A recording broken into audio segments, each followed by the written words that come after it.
The views expressed by guests are their own, and their appearance on the program does not imply an endorsement of them or any entity they represent.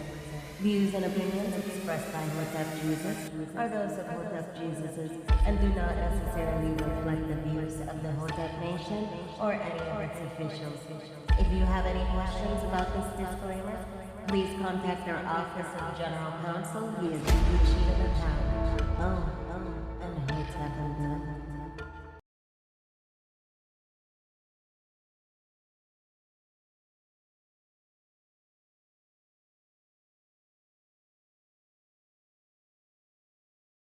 Welcome to the 4th annual Grifties and the first ever live Grifty Awards!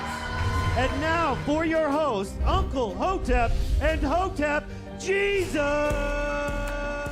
Yo, no George, but I can't even breathe in this joint. That's fucked up. He working on that Coon of the Year award. Black people, am I right? We've got some great categories tonight, including athletes. We'll say what's up to your dad. Season's COVID-19. Who did you want? Hamlin? Hamlin's a sleeper. Hamlin's a sleeper. Female, musical, celebrity, people's political grifty, the Hall of Fame, and a surprise category. Y'all see we professional. We got the teleprompter and shit. And of course, the one everyone is waiting for, Grifter of the Year award. From podcasts to movies. DJ Protocol. Yeah, DJ, that's the time to do it. This is not a grift. I really think Lil Nas X is a gay demon. How dare you? Unlike most modern award shows, none of these women have penises. Women shouldn't speak anyways. Y'all pick the blackest room for a black. Paint the walls white so I can see y'all next time. All coons look alike to me. Some of you white people too. Some of y'all look like you came from 8 Mile. We're halfway through, no one's been shot yet. But I'm going to say at the Grifty Awards, there's only one person more arrogant, more self-assured than me, and that's Hotep Jesus. Grifter of the Year! Clap it up for old Uncle Hotep. Hopefully my kids will watch this and be inspired and stuff like that. Fuck them kids. I'm looking for my wallet. I'm like, oh, thank God he didn't take it. Thank God.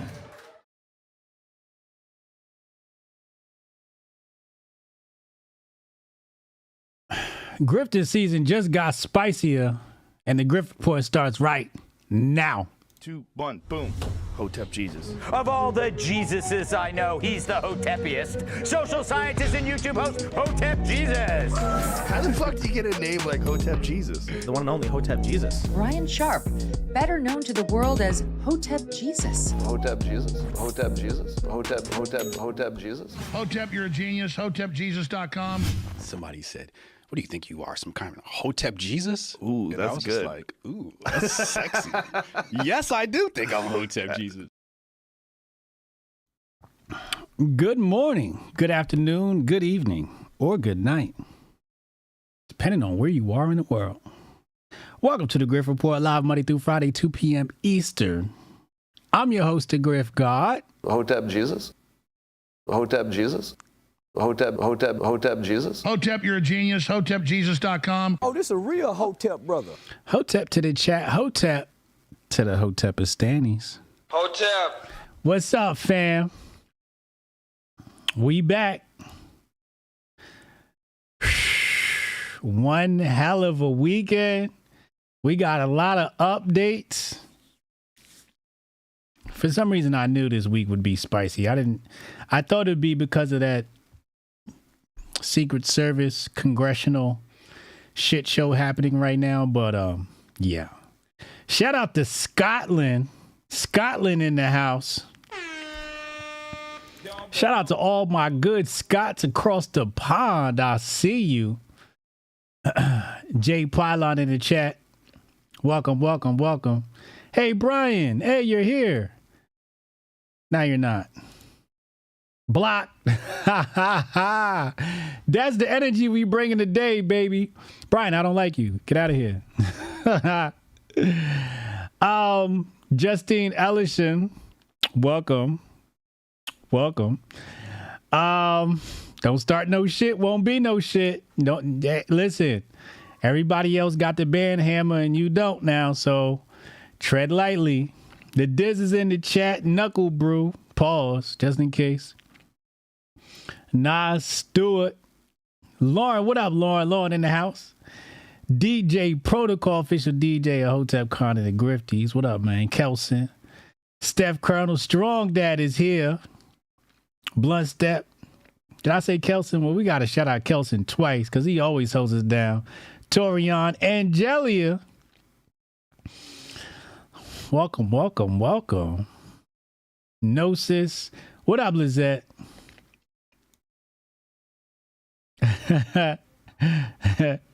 Lauren ready. Oh boy. Ladies and gentlemen, I'm here to inform you that Congress cannot be trusted. Well, I'm sure some of you already knew that.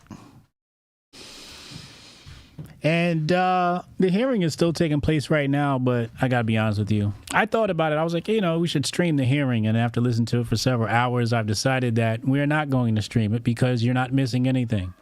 That lady, Don Cheadle, she's not going to say anything. We're not getting any answers. So as of right now, this investigation or this hearing is worthless. The only thing that's shows any value during this hearing is to show us how incompetent Congress is. And we can start with the Democrats. Okay, let's start with the Democrats. I think that's fair. The Democrats have chosen three main angles. Okay, three main angles: race, gender, and gun control. We had some of the black females up there say, do you guys have racial bias training? And because white men get to walk around with guns uninhibited. This is her view of the situation. We had others that said, oh my God, the media is talking about women are incapable. They've made this about gender, that they care less about the fact that President Trump's life was almost taken. And ultimately, they made this about gun control. Now, we knew they were going to spin this about gun control. We knew they were going to make this about the AR-15. Shout out to all my AR-15 holders. I see you. I myself am a real AR-15 holder. Sidebar. Not because I went to the store and bought it. No, I didn't do that. Actually, I did do that and then changed my mind. I went to the store and I slapped about $2,000 on the counter to buy my AR-15. And they told me it was going to take 15 days to get my shit because it had to clear. And I'm like, shit, F that. So I asked for a refund for my money and I put the gun back. Because obviously $2,000 is way too much to spend on an AR-15, especially if I'm not going to get it right away. So I went home and with my brother's help, I think he's a gunsmith or something like that, some sort of gun expert. He sent me a video from brownnails.com and I built my AR-15. I bought the lower, I bought the trigger assembly, and then I bought the upper. The upper was fully assembled. And then I sat there for about 4 to 6 hours, hammering away, putting together my gun. So I'm a proud AR-15 owner. And I love my rifle. I sleep with my rifle. And we keep plenty of ammo in the house.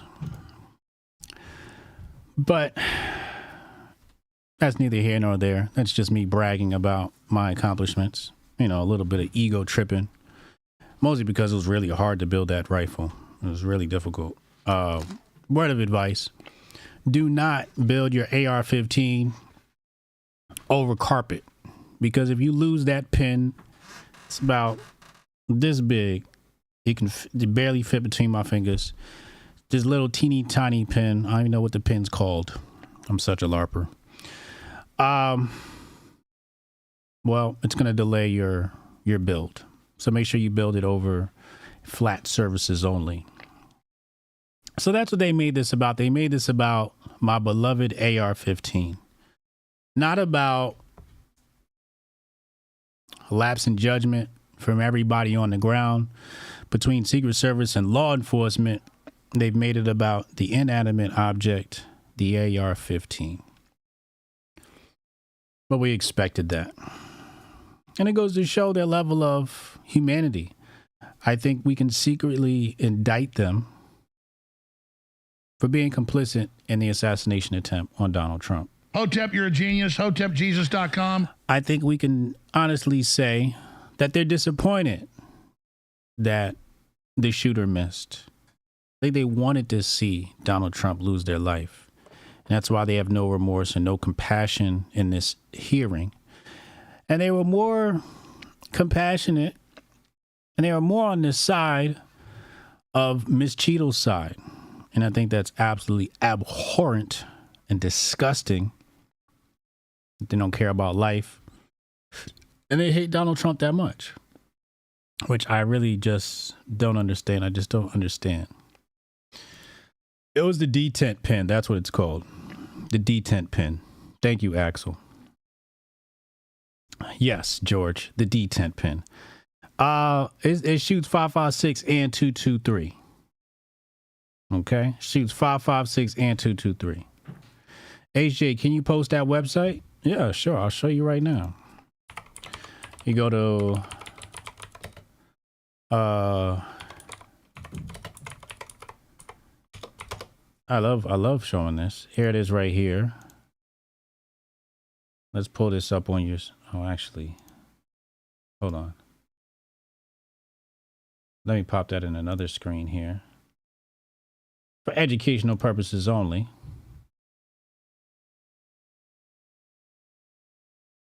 So this is the website that I went to. Brownells. Brown, ELLS.com. It says right here,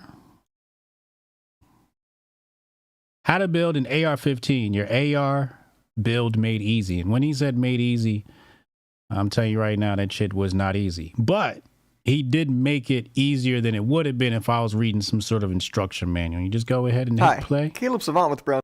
And he does a fantastic job of explaining everything and making sure that, you know, you have everything you need. I did have to purchase a vise, some hammers and pins and stuff like that. And yeah, so that's it right there, Brownells. Just type in brownells.com AR-15 build. It'll pop right up in your search engine. Guaranteed. So yeah, the detent pill or detente pill, however you pronounce that. How about the buffer tube? Nah, the buffer tube was easy. That was easy. It was a little confusing. I'll be honest. It was a little confusing, but it was the pin that was the most trouble because the pins are attached. You got to, all right. So there's the hole in the side of the lower. You got to put the pin in. Then you got to put the spring in. Then you put the pin inside the spring. Then you got to slide that latch over. And the spring just keeps popping the pin back out. And that's what happened to me. I was doing it over carpet and it just popped out and then the pin landed on the carpet and I had to spend 30 minutes trying to find that. So yeah. She got cooked. I can't say for certain that Miss Cheadle got cooked. I was disappointed. I was disappointed in how the Republicans even handled it. I think the Republicans didn't ask the right questions. They asked a lot of basic questions, right? Did you see the shooter? You know, like they asked questions we all knew the answers to already. That was my issue. And if I were to sit down over the weekend and try to come up with a line of questioning, I'm sure I could have done a better job than the Republicans. But I think if I were a senator, I simply would have used my time to talk shit about her. I wouldn't ask a single question. I probably use my entire time to talk shit about every single detail that went wrong to illustrate to everybody listening that this lady is absolutely negligent, and then called for her resignation. If this were another time period, I would have called for her detention. You know, bailiff, go arrest this woman. No questions asked. She needs to be arrested and interrogated, because it's absolutely disgusting that we have what happened to our president and she has no answers. But again, I didn't expect to get any answers today. In fact, last week I posted a video of a hearing or a session at the Knesset in Israel where they were fighting and cussing and you had to hold people back. And I said, if Congress doesn't look like this on Monday, I don't want it. And I was serious. Like at some point it had to get a little out of hand. It's got to get a little out of hand. That's all I'm saying. Otherwise, it's just garbage. AOC did have some good questioning. I did see the AOC clip. AOC did better than the rest of the Democrats. In fact, AOC did better than all of the Democrats. Hotep, you're a genius. Hotep, Jesus. Told y'all about my girl. I told y'all. You know? Criminals look out for criminals? Yeah. But I think it's safe to say that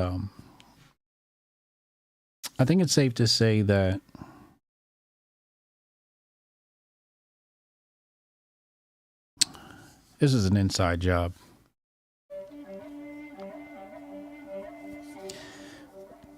Either that or they wanted it to happen. They let it happen. They were like, oh, stand down. One Republican senator brought up the water tower. He was like, what's the highest building? And she mentioned the building. And then he brought up the water tower. And my ears sparked up. And I was like, uh-oh, are we getting to the second shooter? And then he moved on with his line of questioning. And I was like, oh, okay. So that was more of like maybe a little scare tactic. Maybe a little Easter egg for the listeners. Like, hey, somebody brought up the water tower. So people might start looking into the water tower. And he might be playing it safe because he doesn't know if his life is in danger for asking a certain line of questioning. But he did bring it up. Like, I give him, at least a half a point for that. But then he just kept it pushing, and I was just like, oh, okay. All right. But yeah, that hearing is a huge nothing burger. So it's not much to really report on. I'm going to wait for some of the clips to spill into the timeline, and then we'll cover it either later today, later in the show, or we'll cover it tomorrow. Some of the clips that came out. I'm frankly unenthused and really don't feel like playing the clips right now because I feel like it's just a huge waste of time. Because again, there's nothing there other than to show you how shitty Democrats can be, and there is an abundance of evidence for that. CJ Man 2000 $5 holler. Do you think Kamala would get more of the auntie vote, or will they see past the charade of Kamala Harris? We're gonna get to that. Dante Martin 199. Biden is fit to represent AARP, not our country. Ruthless. We're gonna get into Biden. We're gonna get into Harris in a little bit. Candace says the more you do it, the easier. It takes me 30 to 40 minutes to assemble an AR. That is true. That is true. I will say that. If you put it together, your AR-15 the first time, the second time should pretty much be a breeze. I will say that.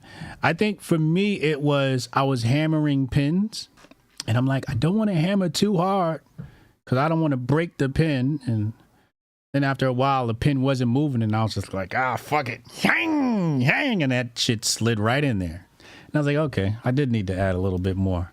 more manpower to it. But I do have some good news for the chat today before we get into today's festivities. We have another message from Strong Dad for Goldstein July. I've been missing these. And this is in response to the new Kamala Harris news. So let's go ahead and put this on your screen. Hold on. Let me enlarge this a bit. Pause. Let's see what he's got. Black people who aren't voting, we have to use our voice. And I'm not talking about the ones who just negligently don't do anything, so that's why they don't vote. I don't even like you niggas. I'm talking about those of us black folk who are choosing willfully not to vote for specific reasons applicable to ourselves and the community. They could be separate reasons or reasons that go together. Either way, we've decided we're not voting, right? We have to keep using our voice. We can't let these lame ass niggas on the left silence us or listen. I don't even worry about the niggas on the right. They do a perfect job of showing people who they are. They just can't get the program right at all. But the ones on the left, you know how easily they code switch between nigga and coon. These motherfucking HBCU agent ass niggas, they go to these motherfucking Greek clubs. They come out with they white prescribed delivered by black people education, and then they try to beat it over the head of communities, keeping us in incessant voting patterns that have everybody thinking that we are synonymous with the left. Them niggas, we gotta keep the pressure on them niggas.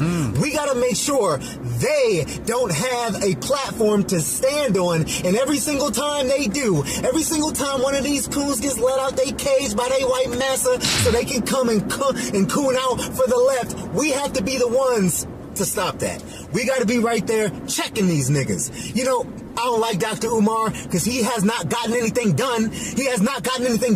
But I do agree with him on one thing. We got to check these coons, man. We have to check the coons. We got to stop these niggas in their tracks. They gonna come out the woodwork. They gonna make all these excuses for the shit that Democrats have done, talking about, well, it's really the Republicans that have been doing that shit. You fucking bitch ass nigga. They don't believe that you know history. They don't believe you know how to read. They think you're synonymous with the right because you don't want to vote. We have to put pressure on these niggas because these coons cannot be left to represent us. I'm the biggest hater. I hate the way that you walk, the way that you talk. I hate the way that you dress. I hate the way that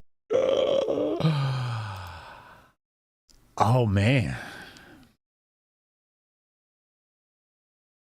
It seems that we are in the middle of a war. Oh, this a real Hotep brother. The war between so many factions. I could pull out the slide presentation right now and show you all the different factions. We could delineate between them all. This is shaping up to be a rather fascinating election. We're going to talk more about that. We're going to talk about some breaking news that I broke last week on Hotep's Been Told You. Uncle Hotep and I will be live tonight, patreon.com/Hotep's Been Told You, if you want to get a sneak peek at what we got lined up for Thursday. So we do our Monday show for our Patreon subscribers, patreon.com/Hotep's Been Told You. It's going to be an interesting conversation tonight with Uncle Hotep. Let's dive right into some of this stuff. Let's start with the Men of Order moment of the day.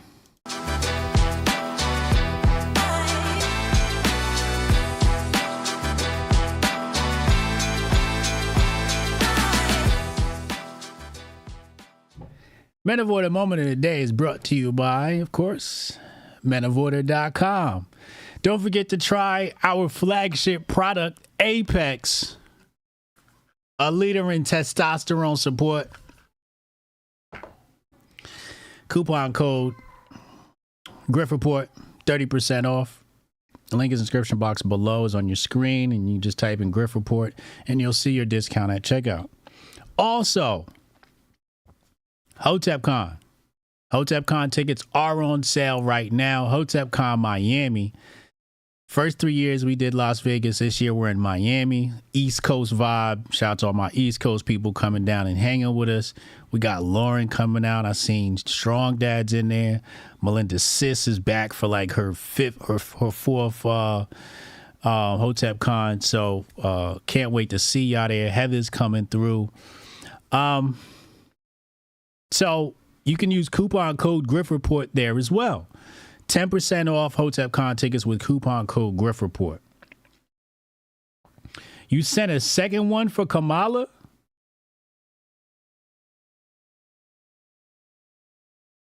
Where is that?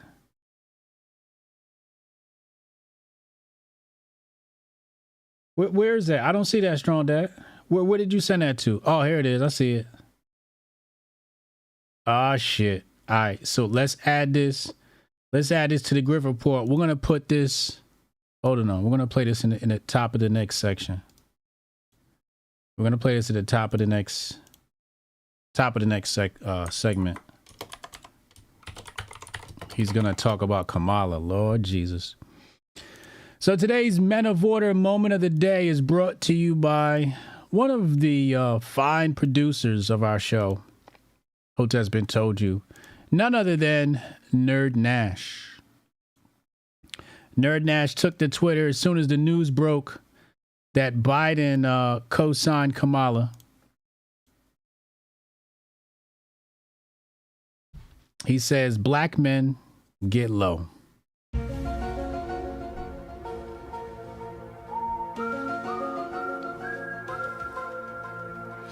What a brief, succinct, yet encrypted message to black men in America.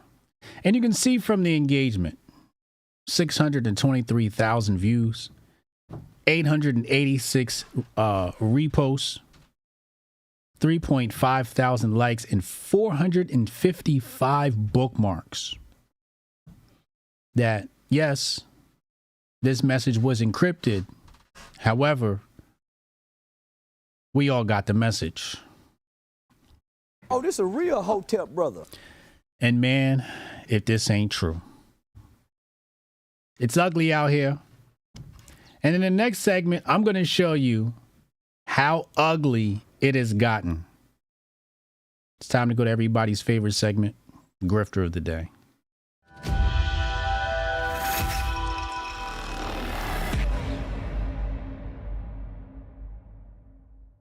Grifter Today is sponsored by Grifties.com, America's favorite award show, to crown Grifter of the Year. Make sure you go vote for me at Grifties.com. You can vote like 10 times an hour or something like that. So you can vote for me, you can vote for Uncle Hotep Cannon, Strong Dad Goldstein. Goldstein's up for Rookie of the Year. So make sure you go vote, and you can also nominate. Now, this is sponsored by Dropkick Copy, a leader in, well, copywriting for sales purposes. A shout out to them. Go to Grifties.com for the Hotep Nation project, the Grifties. So a lot of grifters in here, but we're going to first start off with a hometown grifter, Strong Dad. Strong Dad has a message about our Indian Vice President Kamala. Let's take a look. Do you support reparations for black people? Well, listen, again, we had over 200 years of slavery. We had Jim Crow for almost a century. We had legalized discrimination, segregation, and now we have segregation and discrimination that is not legal but still exists and is a barrier to progress. We have disparities around housing. We have disparities around education. We have disparities around income. And we have to recognize that everybody did not start out on an equal footing in this country. And in particular, black people have not. And so we have got to recognize that and do something about that and give folks a lift up. That's why, for example, I'm proposing the LIFT Act. Give people who are making $100,000 or less as a family a tax credit, which will benefit and uplift 60% of black families who are in poverty. So by default, it affects black families, but there's not a particular policy for African Americans that you would explore. But no, if you look at the reality of who will benefit from certain policies, when you take into account that they're not starting at the same place and they're not starting on equal footing, it will directly benefit black children, black families, black homeowners, because the disparities are so significant. So if we focus on the specific issues that have resulted in the greatest disparities, and we understand that that's part of why we're doing it. Listen, the reality also is this: any policy that will benefit black people will benefit all of society. Let's be clear about that. Let's really be clear about that. So I'm not going to sit here and say I'm going to do something that's only going to benefit black people. No, because whatever benefits that black family will benefit that community and society as a whole and the country. Right? Damn. Little expose there from Strong Dad. And I like that he mentioned the illegal aliens, because it seems like those are the only people in America benefiting from Democrat policies and having quite a lucrative life as well. Francisco Ventura, $5 he said, it's funny when they announced Kamala at the same time that the director from the Secret Service is on the hot seat. Oh, this a real See, Hotep brother. We got a Hotep in the house. He's seeing what I'm seeing. Because that was exactly my thought yesterday. I was like, oh, drop the news now. And then I woke up this morning and I see how hot the topic was. And I said, man, we done forgot all about the Secret Service hearing. I didn't forget. Little bro, Juice Laurent in the house. Let's go ahead and give him a wrench. What up, little bro? October 3rd to the 5th is correct. That is the dates for HotepCon. Make sure you get your tickets. HotepNation.com. Somebody said this is a grift bonanza. I mean, the levels of grift available right now. I mean, it's all over the place. It's all over the place. Matter of fact, I might as well play this. I wasn't going to play this on the show, but now that I think of it and we're talking about the grift, I just want to show you the levels that the grift has reached. So deviating a bit from the program here, Shamika Michelle, check this out. Ooh, I gotta get to the top. Oh my God.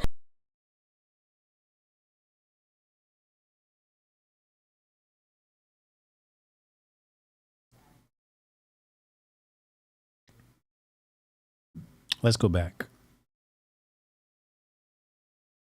We're live. Excuse me. It is with deep regret that President Joe Biden has withdrawn his bid for the White House 2024. But this move proves we can be unburdened by what has been. So America, look up. Don't look down. For what was in is out, and what was out is now in. And the wheels on the bus go round and round. Also, if I'm chosen as the Democrat Party's nominee for President 2024, I just want you to know, America, you can trust me. Kamala Harris, 2024. I won't blow it. No, not that one. I'm sorry. Take two. Kamala Harris, 2024. I won't suck. No, I'm sorry. Not that one either. Take three. Kamala Harris, 2024. I'll work hand and knee. one. That's it. That's the one. Oh, God. I'm not ready. When I tell you the grift is in overdrive, the grift is in overdrive. Hotep, you're a genius. HotepJesus.com. Oh, my God. Oh, my God. Now, I can't, since I've deviated from the program already, I might as well just keep deviating.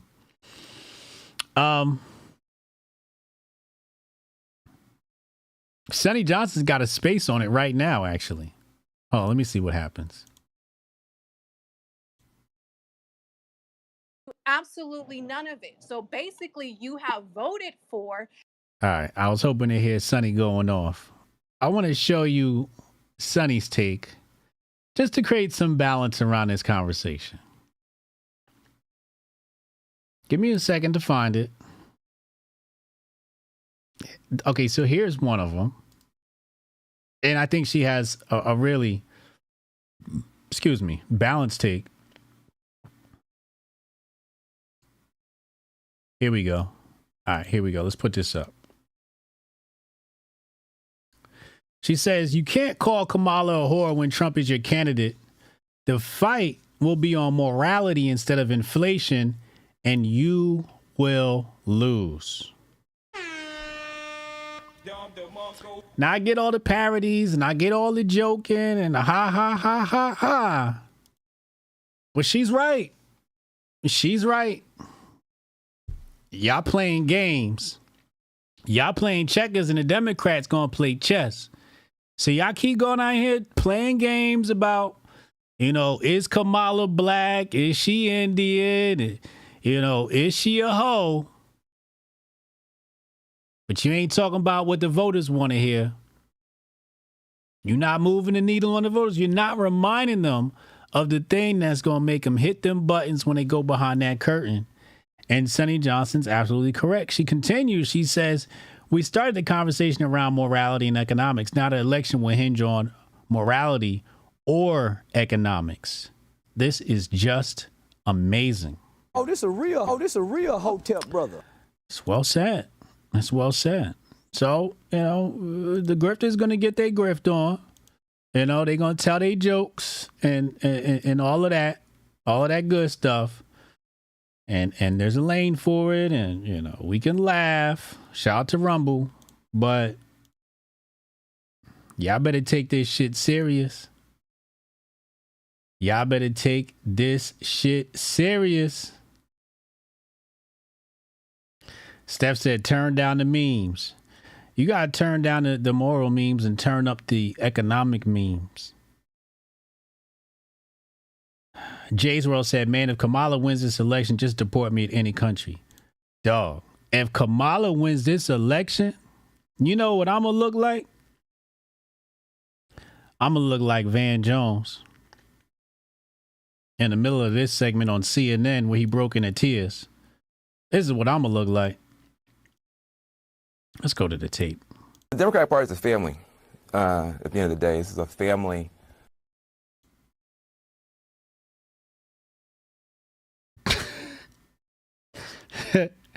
The Democratic Party is a family at the end of the day.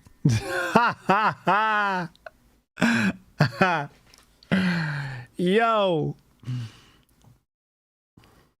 That check got to be good. I know that CNN check got to look fat because he stayed up all night like, damn, how I'm going to write this one up? And boy, he put his best tap dancing shoes on today. Matter. Joe Biden's body may not be as strong as it used to be. His language skills may not be as sharp as it used to be. His heart is as big as ever. His heart is as big and as true and as strong. And this is the difference between a politician and a leader. He made a selfless decision, and people are heartbroken. Even people who are pushing for this to happen. It's kind of like when your grandpa, you got to take the keys, and everybody, you got to take his keys, you got to take his keys, you got to, and he's fighting, and everybody's so frustrated, and then you finally get the keys back, and then you just cry. because this is somebody that you love. This is somebody that you care about. This is somebody who was there for you. This is somebody you wouldn't be here without him. And you had to take something from him. Now, this is not, look, politics is politics. But this is a human moment for one of the great humans in America. This is a huge moment for him, for his family, for all of us who love him, for all of us who wanted him to get across the finish line. But if you're a young person watching this, this is leadership. This is patriotism. This is what it means to put the country first. And I can't listen to him no more of that. We got to nominate Van Jones for Grifter of the Year ASAP. Best Supporting Actress in a TV series drama. He was laying it on thick. Pause. CJ Man 2000, we need to have a Coon of the Year or Best 5. Van Jones definitely deserves it. We got one at the Grifties. Oh, this is a real Hotep. Shout out to CJ Man. Appreciate you. Did I miss any other supers? I just want to make sure I show love. Jabari. Heels up. Harris versus Eastern European thought-loving Trump. Choose your whore. Yeah. See, we're basically at par in terms of morality. Knuckle Brew, $2. Good Boule, Tether Babble. Cammy ain't black. Francisco Sanchez, $20 holla. Oh, this a real Hotep. Salute, brother. Appreciate you. He said a coup happened yesterday in the White House? ? Posting that Biden will not run for re-election from his account run by staffers, then posting his resignation letter, which has a Biden signature that doesn't match his signature. Yeah, we're going to talk about it. We're going to get into the Biden situation. And I think I know exactly what happened. Wait, what? Grifters get paid. Van Jones does it for free. That'd be a damn shame if he's doing it for free. That would be a damn shame. HJ finna be in Afghanistan. Listen, if Kamala win, dog, oh my God. Let's first talk about Biden. Before we get to the rest of these clips. We got about 4 or 5 more stories here we got to cover in regards to Kamala. It's a shit show on the show today. Laura Loomer said there was an emergency on Air Force One. And she was criticized for it. Now, I didn't criticize her, but I know sometimes she be wilding. But I was like, hey, maybe something.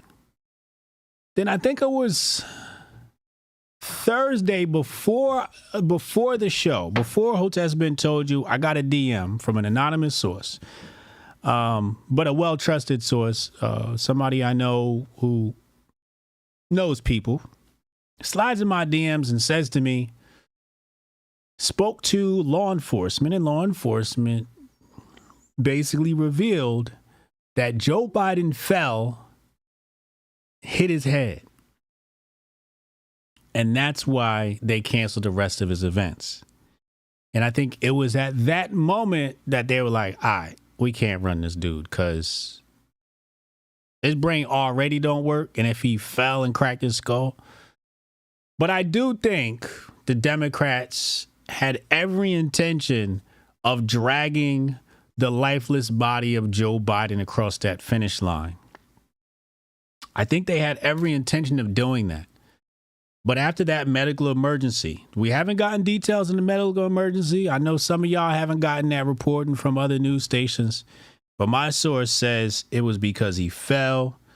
I'm not sure if he has a cracked skull or anything like that, but he fell and hit his head.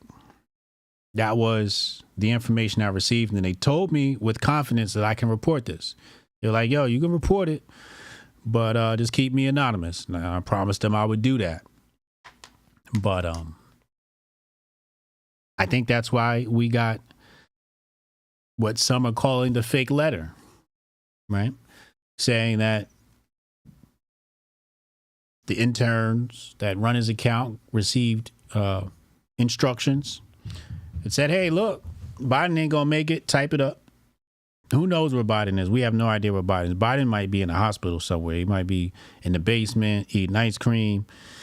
We haven't heard from Biden. And some people were calling for a press conference, and I think that's true. Usually if somebody decides to drop out of race, you would get a press conference. But this time we got it, he quit his job basically on the internet, how people put it. Quit his job on the internet via a tweet. And people are looking at the signature and saying that's not his signature. I'm not diving into all them details. I don't, you know me. You know how I am. If the people say it's fake, it's fake. I like to deal with more important issues, but maybe the signature is fake. But the reason why I'm not so concerned with the signature is because Biden's entire administration, his entire tenure as president has been fake. So his signature being fake, obviously it probably might be fake. We know he's not calling shots anywhere. We know he's not doing the job. We know he's not tweeting from his account. So why would he be signing his own letters, So I would fully expect that. But I do believe they were going to drag his lifeless body across the finish line. And after he fell and bumped his head, according to my anonymous source, they're like, all right, what are we going to do? And that's when they decided. And we had some people call in last week. I can't remember who it was. Chat, remind me. Because we argued about this a few weeks ago. Some people were calling in and they're saying Michelle. I'm like, no, they're not running Michelle. Stop it. And they said Kamala. And I'm like, okay, now that makes sense. Kamala makes sense. Do you remember who said Kamala? I think it was Rudy and Cannon said Kamala. And honestly, I thought this Kamala situation, this Kamala swap would happen during his, first year as president. I thought they'd just swap him out then and then she could just run for re-election, but that didn't fit their agenda. But I can't remember who said it last week on the show, but they did say Kamala was going to be the substitute, and I agreed. I was like, yeah, I think, that's probably, one of their best options. And I also mentioned Gavin.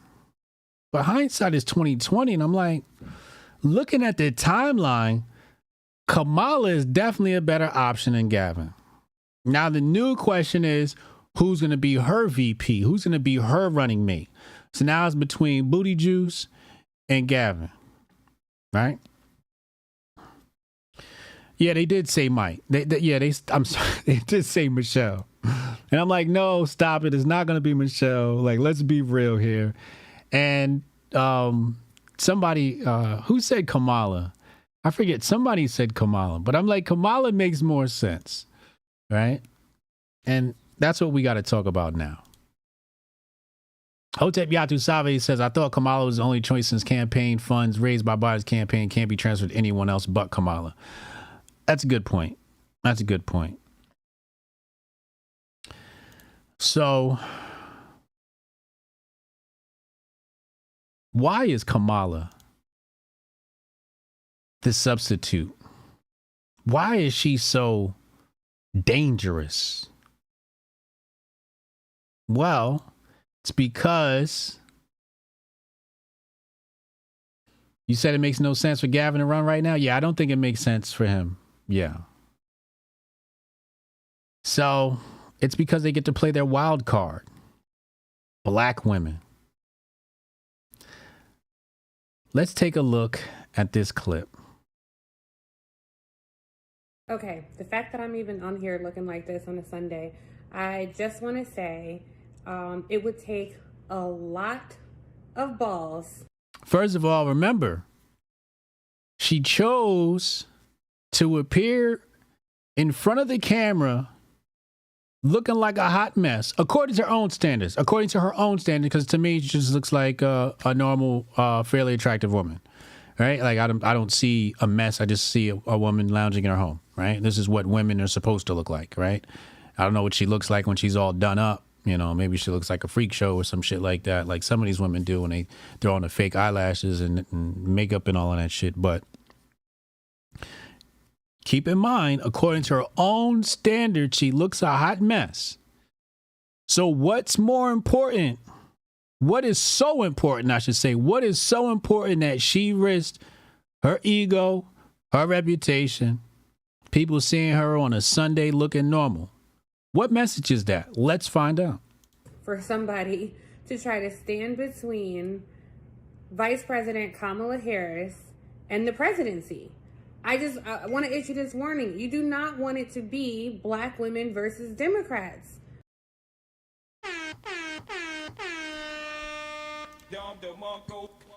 We're going to stop right there and come right back. Now, people have said, a lot of Democrats have come out and supported Kamala Harris as the nominee. But other women like Nancy Pelosi are silent. And that's when I realized, I'm like, oh, shit. But we talked about this on the show last week with the callers, and I'm having trouble remembering who or what, but I remember having the conversations where they said the black woman, I think this might have been following the BET Awards, are there ace in the hole, and black women are, basically, the German shepherds over the Democrats, and they're the ones that Democrats really fear. And if you're wondering why Nancy Pelosi hasn't said nothing, it's because black women are, what is it called when a dog is ready to attack and he just start drooling at the mouth, seething? They are seething. They are waiting to smell blood. They are waiting for one of these white women to come out the side of their neck and disrupt the boule black female agenda. And then white women are scared. Let's go back. And you heard what she said. She didn't say black people versus the Democrats. Black women versus the Democrats. So black women got the Democrats by the balls. Black women are fighters. We are the base. It would be highly disrespectful and out of pocket for someone to try to leapfrog over Vice President Kamala Harris right now.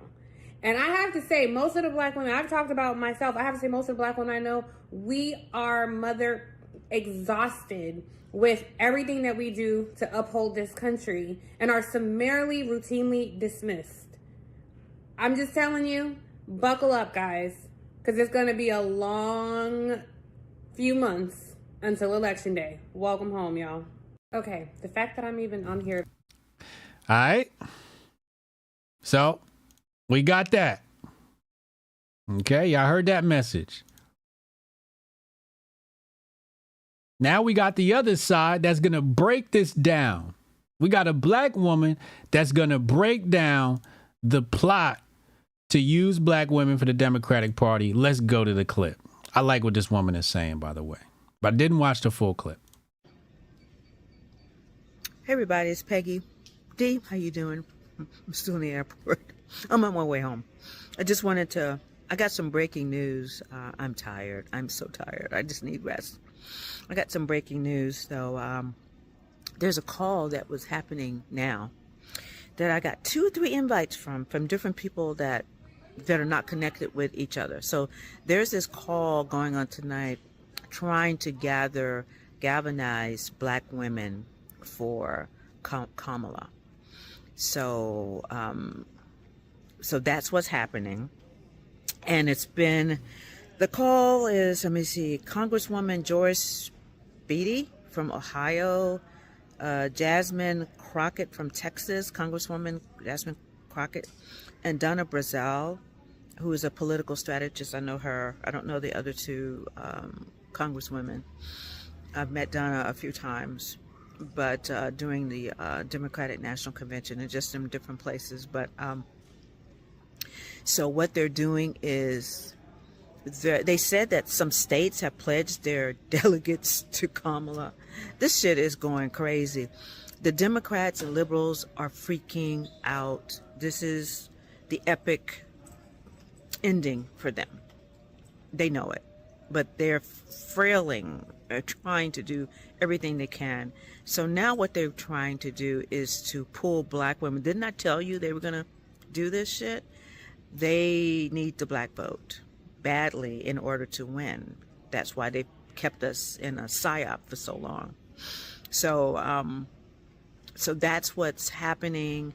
So they're using these DEI bullshit. I don't know. DEI, I never knew what it was because I don't have a need to use it. I just, I'm good what I do, and I don't need any crutches, but or any kind of whatever you call what is it called where you have to I don't know. I don't even know the names of this shit. I'm sorry. It's not in my atmosphere, but it's in everybody else's, some other people's, that they use it because the Democrats have created that to create a racial wedge and to keep their race baiting shit going. Because if they can keep black people angry about disenfranchisement, then they still have a hold over us. Nailed it. Instead of just, I didn't want to get into it. It's just, it's hard for everybody. I've had my instances, but I always have overcome everything. We always have challenges, but I'm digressing because I'm tired. But let me get back on the subject matter. That's another podcast for another time. But yeah, so that's what's happening. So they're doing this big coup, and they're having an emergency meeting. It's a national meeting, phone call. And I don't know if there's going to be an election. It's going to be an open convention, which is not going to only be Kamala. I think that's why they're panicking, because there's some other competitors coming out to run for president. So I don't know how that's going to happen with the Constitution and all that kind of stuff, if we really will have an election or anything like that. This is never about a 4-year election, everyone. This is about destroying the deep state. So don't think it's about a 4-year election. Yeah, President Trump has to get back in order to complete what he has to complete. But it's not about a 4-year election. This is about the destruction of the deep state. The industrial complex is done. It's done. They're done. This is just the mop up. This is Peggy Dotson. Stake in the heart. If you have a vampire, a lot of them are vampires because they drink blood. So this is the stake in the vampire's heart. So that's what we are witnessing. We are witnessing this live. I could never script anything like this. I've been laughing all night because people are going in. People are going in on Kamala. But nevertheless, this is what happened. I just want to let you know, breaking news. And once I get more information, I'll come back. This is Peggy Dotson, president of Urban Broadcasting Company, UBC TV, an urban streaming company.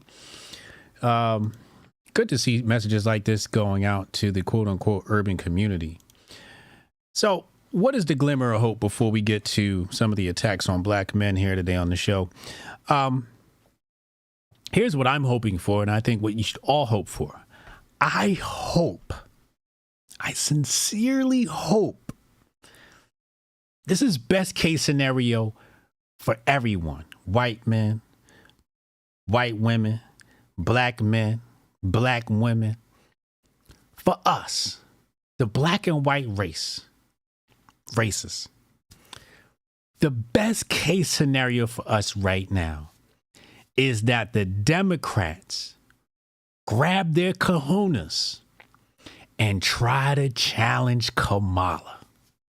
That's what I'm hoping for. I dare them to try that shit. Ooh, that's gonna be some good TV. Gavin or Booty Juice, whoever they go get. I want them to try it, because that is going to be a civil war for the ages. A DNC civil war. Black women versus the Democratic Party. I want to see it. I feel like that's the only thing that could make black women defect from the Democratic Party. So here's the two scenarios I thought about. I said, scenario 1, Kamala wins. Scenario 2, Trump wins. Let's go with the scenario 2 first.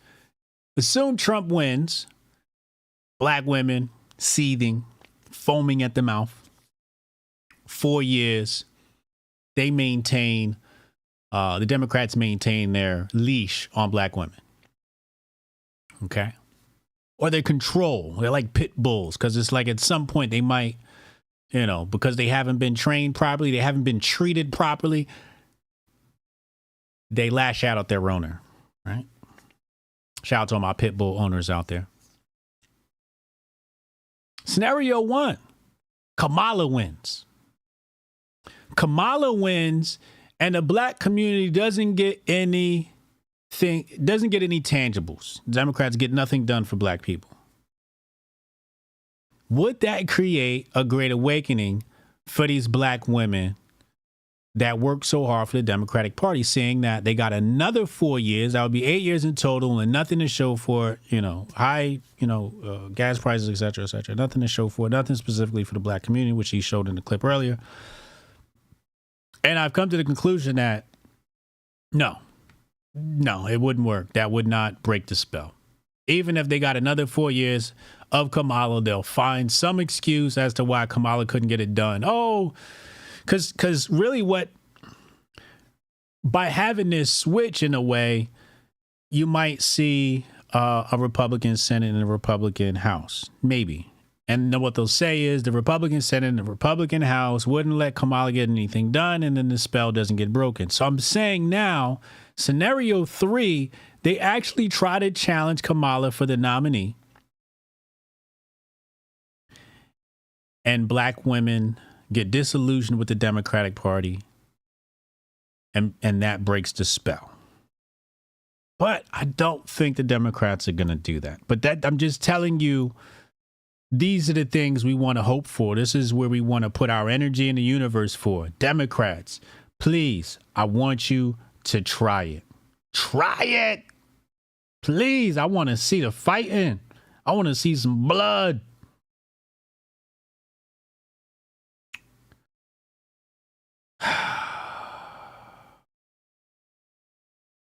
What did I do? Why everybody laughing at me? What did I do? What did I say?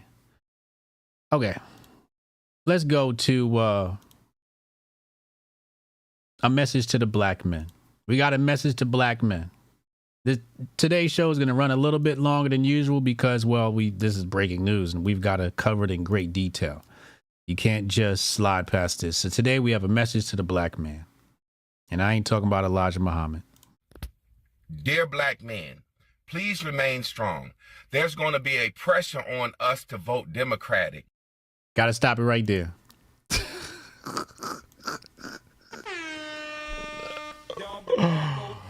Anytime a black man has to get on the internet and say, "Dear black man," we are in for some trouble. It's going to be some fireworks. It's going to be some antics and shenanigans. It's going to be a shit show. You thought the black community was divided before? Oh, no, man. What did Nerd Nash say? Black man, get low. Get low. Because women don't play fair. We know that. Nothing's worse than a woman's score. And these women do not play fair. So just like the Democrats don't want to try these black women, black men. Well, let's just go back to the message and see what he says we should do. And for us to endorse Kamala Harris. Do not fall for the symbolism. Do not fall for the chucks and pearls. As black men, our vote is highly needed. And there's already talk about black men can't be trusted to vote for Kamala Harris. Well, you're exactly right. We're not falling for the you're not black if you don't vote for Joe Biden. We're going to logically make an informed decision. Kamala Harris has already went on record saying she would not pass any bills or laws that would directly benefit African Americans. So black men, let's be very careful. Let's be able to deal with the criticism. Let's be able to deal with being called sellouts. Let's be able to deal with being called racist. Because right now, the Democratic Party needs our vote for Kamala Harris to be president. And they're already saying we can't be trusted. Well, you're right. We can't be trusted. We're going to make an informed decision. Kamala Harris, sit down. What are you willing to do for the black race other than falsely represent us as a black woman with chucks and pearls in your sorority? Black men, it's going to get hard. We are under attack, but we must remain strong. Message to the black man, dear black man. And the sad part is he's right. we have another black man, Steph is Dope, who is doing the Lord's work out here. He says black men about to come under attack like never before. Might use this thread as a tweet to document it as it happens, and he's been doing just that. Here we have Subria Whitaker. I truly believe that most white women have learned their lesson and would do right by Kamala. It's the black men we have to worry about.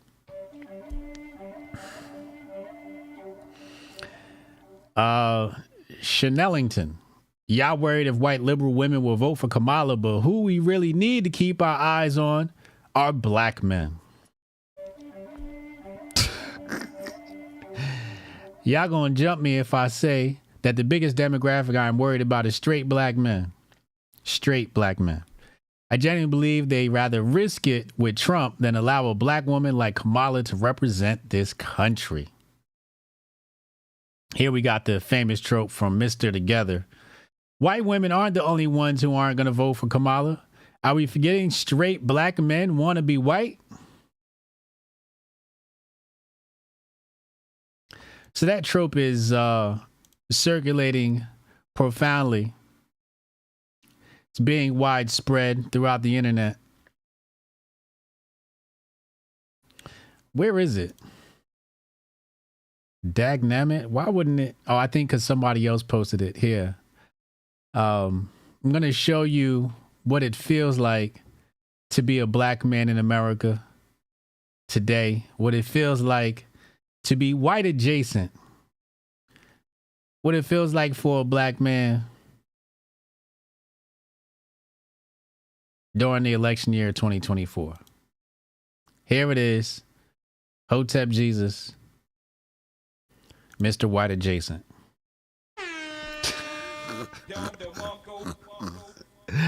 Pop Up Hotep posted this. And apparently now I'm white.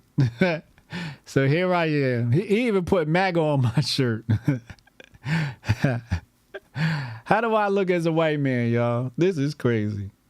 This is absolutely insane. Politics. This is politics in America. I don't think we ever going to get it together. I don't think we are doomed, man. Black man, like Nerd Nash said, just get low. Just get low. It's hard out here. We got more in this thread.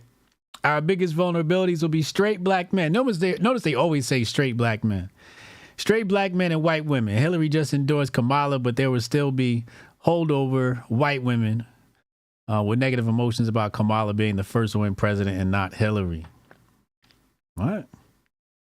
More about straight black men. Another one here. I need the entire black community, other minorities to rally around Kamala. I'm not playing. And Miss Eva Styles says, talk to straight black men because the rest of us know how to act right. I actually don't care that Kamala locked up your daddy in jail. He probably deserved it, says Bree Aggressive. It's ugly out here. Oh, brother, we are doomed. We are literally on the verge of losing all of our rights and becoming slaves again, but y'all hate women so much that y'all are okay with that. Yo, the hyperbole and exaggerations are wild. We're about to lose all of our rights and become slaves again. The dissent bots, burner accounts are just wild. But fear-mongering, this is how they keep us trapped. Bro Godzilla, $1.99, appreciate you. Get low for real. The hair hats out here are crashing hard. Oh, this a real Hotep, brother. Yeah. Yeah. It's gonna be a wild one. It's gonna be one for the books, one for the history books. Let me catch up on the chat before I go to this next clip. You think that shade looks great on me?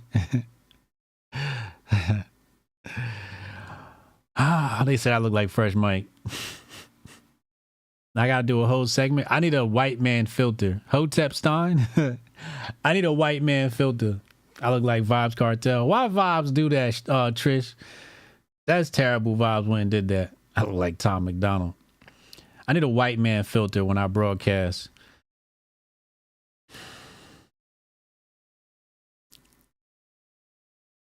ugly out here, as you have just seen.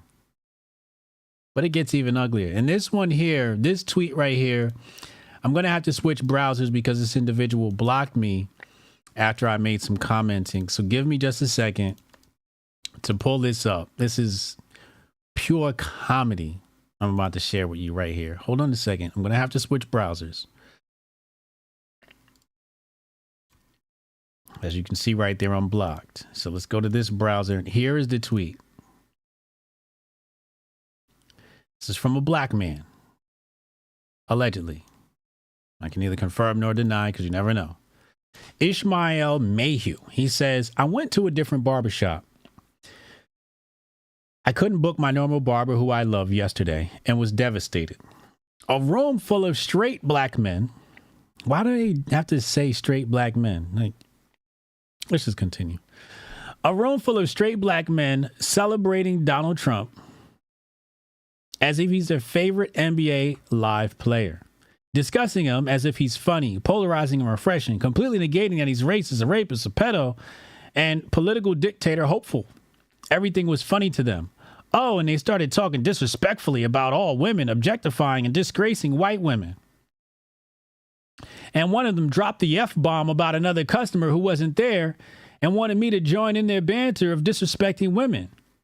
I had a big t-shirt and oversized b-ball shorts and already give just a dash of trade when I'm aggravated, so I guess I wasn't clockable to these dummies. Oh, I get what he's saying. He's basically saying I'm gay, but because I'm dressed as a straight right now, they didn't know I was one of the gays. Okay. At the end of my haircut, one of my barber apologized and was like, bruh, don't mind us. We crazy as hell. And I said, yes, y'all dumb as fuck too. How much? I couldn't have gotten out of there faster. This profile will be the reason Donald Trump wins this election if he does. But they will suffer the most if he's in office. Make no mistake about it.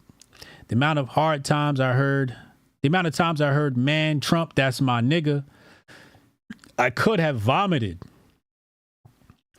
For getting fake shot at and having an ear graze. For a perfectly timed fist pump. Currently leaving a nasty review.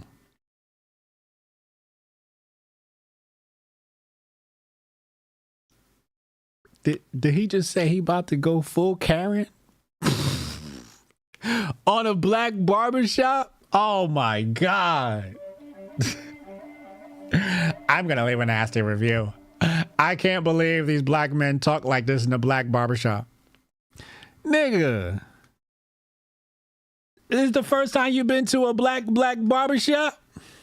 It is toxic in the black barbershop, as it should be. Hotep, you're a genius. HotepJesus.com. What are we doing here? This is and all I said was, I'm glad to see black barbershops are keeping the legacy alive. And he blocked me. And I kind of expected that because he's a gay. And, you know, gays and straights in the political arena obviously don't get along. But that's like, you know, when I'm talking to the red whites, I'm talking to the red wokes. I'm always telling them like, yo, black men ain't with the shit you think. You think we're on the Democratic side. We're not. We're not there. You might see some black men who are gay. They might be the ones. There's two types of men. Two types of men that are going to be for the Democratic Party. Number one, gay. Or under the rainbow flag and their entire spectrum of confusion. Okay? Two, their wife owns their balls. If their wife owns their balls, they will fucking cuck and say all types of dumb shit just so that they won't upset their wife. And for some reason, black women, especially the more educated they are and the older they are, the more they hate Trump. It's an odd phenomenon for me. I got to be honest with you. Just watching like how much Trump gets under people's skin. I'm like, is it that serious? Like, I didn't know it was that serious. So much so that he had to go full Karen and leave a review. Really?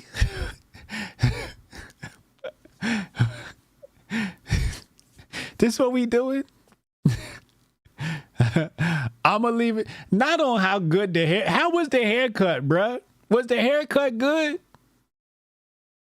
Because we don't give a shit about the political rhetoric in the barbershop.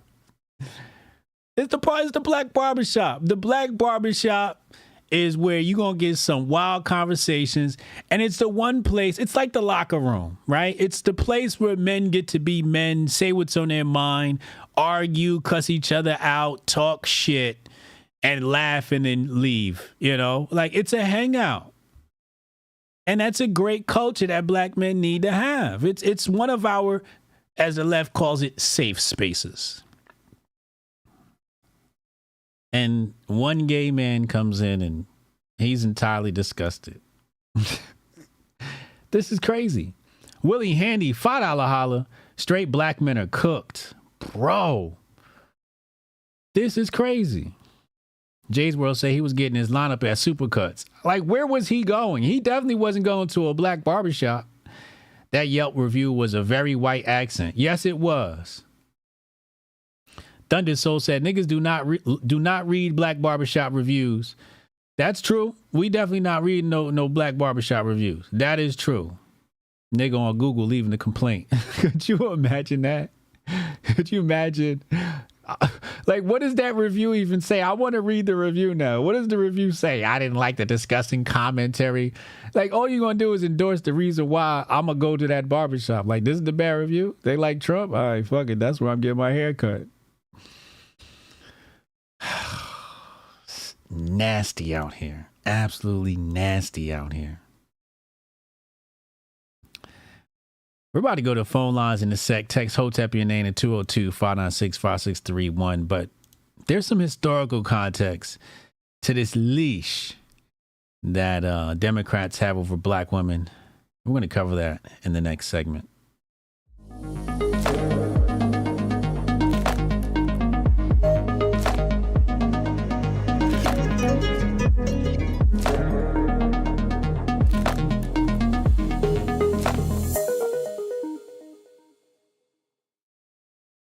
Higgins over on Rumble said he just doubled their clientele with that review. Facts. I don't want to go to a black barbershop unless that shit is pure toxic masculinity. Hotep, you're a genius. HotepJesus.com. You know, I told you when I went to my Dominican barber what he said to me. He said, man, Biden ruined this country, because he knows he's seen my, you know, one time I went to get my hair cut. He's like, oh, I think there's you on TikTok. One of my videos went viral. So he's comfortable talking about Trump with me. He's like, man, we got to vote for Trump. We got to vote for Trump. And, you know, if my barber ain't vote for Trump, then you can't keep my hair, man. You know what I'm saying? I just don't touch my head.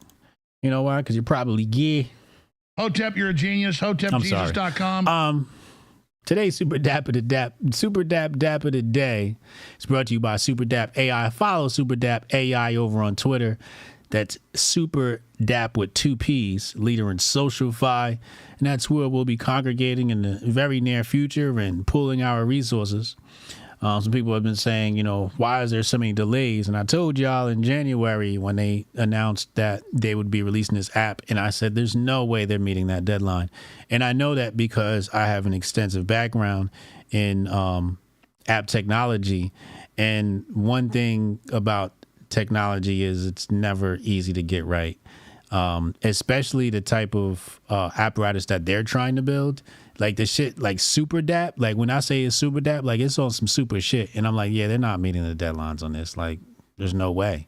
I mean, just the way they integrate AI with Bitcoin, like you got to get that shit right, because it's gonna make swapping cryptocurrency a lot easier. Because right now, swapping crypto it's a bit of a hassle if you don't have experience. But with the AI, it's going to do it in such a way where like it's just like sending transactions, all of that is like super dope. But you got to get it right, because if the AI don't send the Bitcoin to the right address, you know, you're going to be fucked. So you got to take your time and get it right. So that's why I said there's no way they're going to have this on time. So there are some delays, but I'm still looking forward to the situation, and I can't wait. The good thing is with their AI is there are confirmations, as with all cryptocurrency apps, where before the transaction goes through, you do have to confirm it. to make sure that everything's going to the right address and the right user, et cetera, et cetera. But it's all inside the app. So it's intra-community. So it's a great way to pull assets. And as the community grows, everybody grows. So it's actually, no, it's not like meme coins. No, it's not like meme coins at all. But it's very much in the realm of the bigger the group, the more money we make. So you get to stake, and then if the group grows, you make more money. So it's really dope. Did I get my Elon bucks? I did get my Elon bucks. I absolutely did. There was a free double up, really? I don't know. My Elon check is so small that Jacob said DeFi apps are already hard to get right, let alone integrating AI. Correct. It's a huge undertaking that they're taking on. Huge undertaking. Yeah, you don't have to use the bot. He said, I'm cool on bots. I'd rather do it myself. Yeah, you don't have to use the bot. You can send a transaction normally, and it's even easier with their app. But anyway, let's go to Super Dapper today. And this is brought to you by Hotep Nation's own President Doe Dubes. And look at this cartoon. This is absolutely wild. Let's switch this back. And you see right here. Wait, why didn't that pop up? Sorry. Look at this. It says right here, the Negro voter. And you have Kennedy, Johnson, Nixon, Symington, all on their knees for the black woman. How wild is that? So times haven't changed much. This was posted in 1960. When do we change this trend?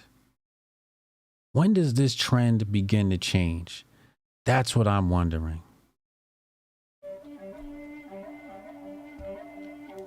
Let's go to the phone lines. Text Hotep your name to 202-596-5631.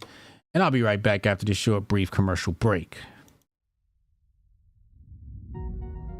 Envision a sanctuary where community and sustainability are the cornerstones of living.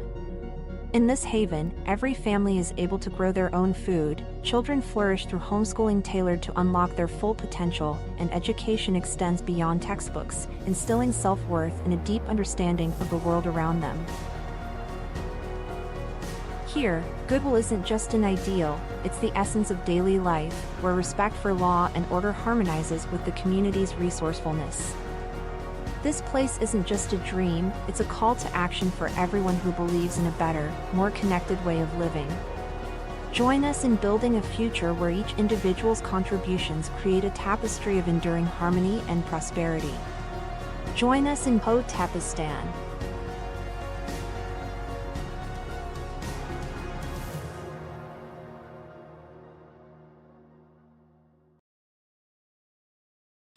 We're about to have a bunch of call-ins. Real quick, here are the rules. First of all, add something new. Your take better be hotter than fish grease. And please don't call in to agree. I prefer disagreements. Rudy follows this rule. Rudy calls in and he argues. That's what I like. I like to argue. Get to the point. You got 60 seconds. All right? Don't be blabbering and telling us about grandma and your past. No, we don't give a shit about your shitty ass story. And questions are best. Call in and ask Hotep Jesus a question. Pick my brain. I absolutely love when you guys do that. Pause. So we're going to go to the phone lines now. We're waiting for Rudy to call in. Trish says, still wondering why my voice wasn't used for this. I don't know you're a voice actor. Knuckle Brew, $2.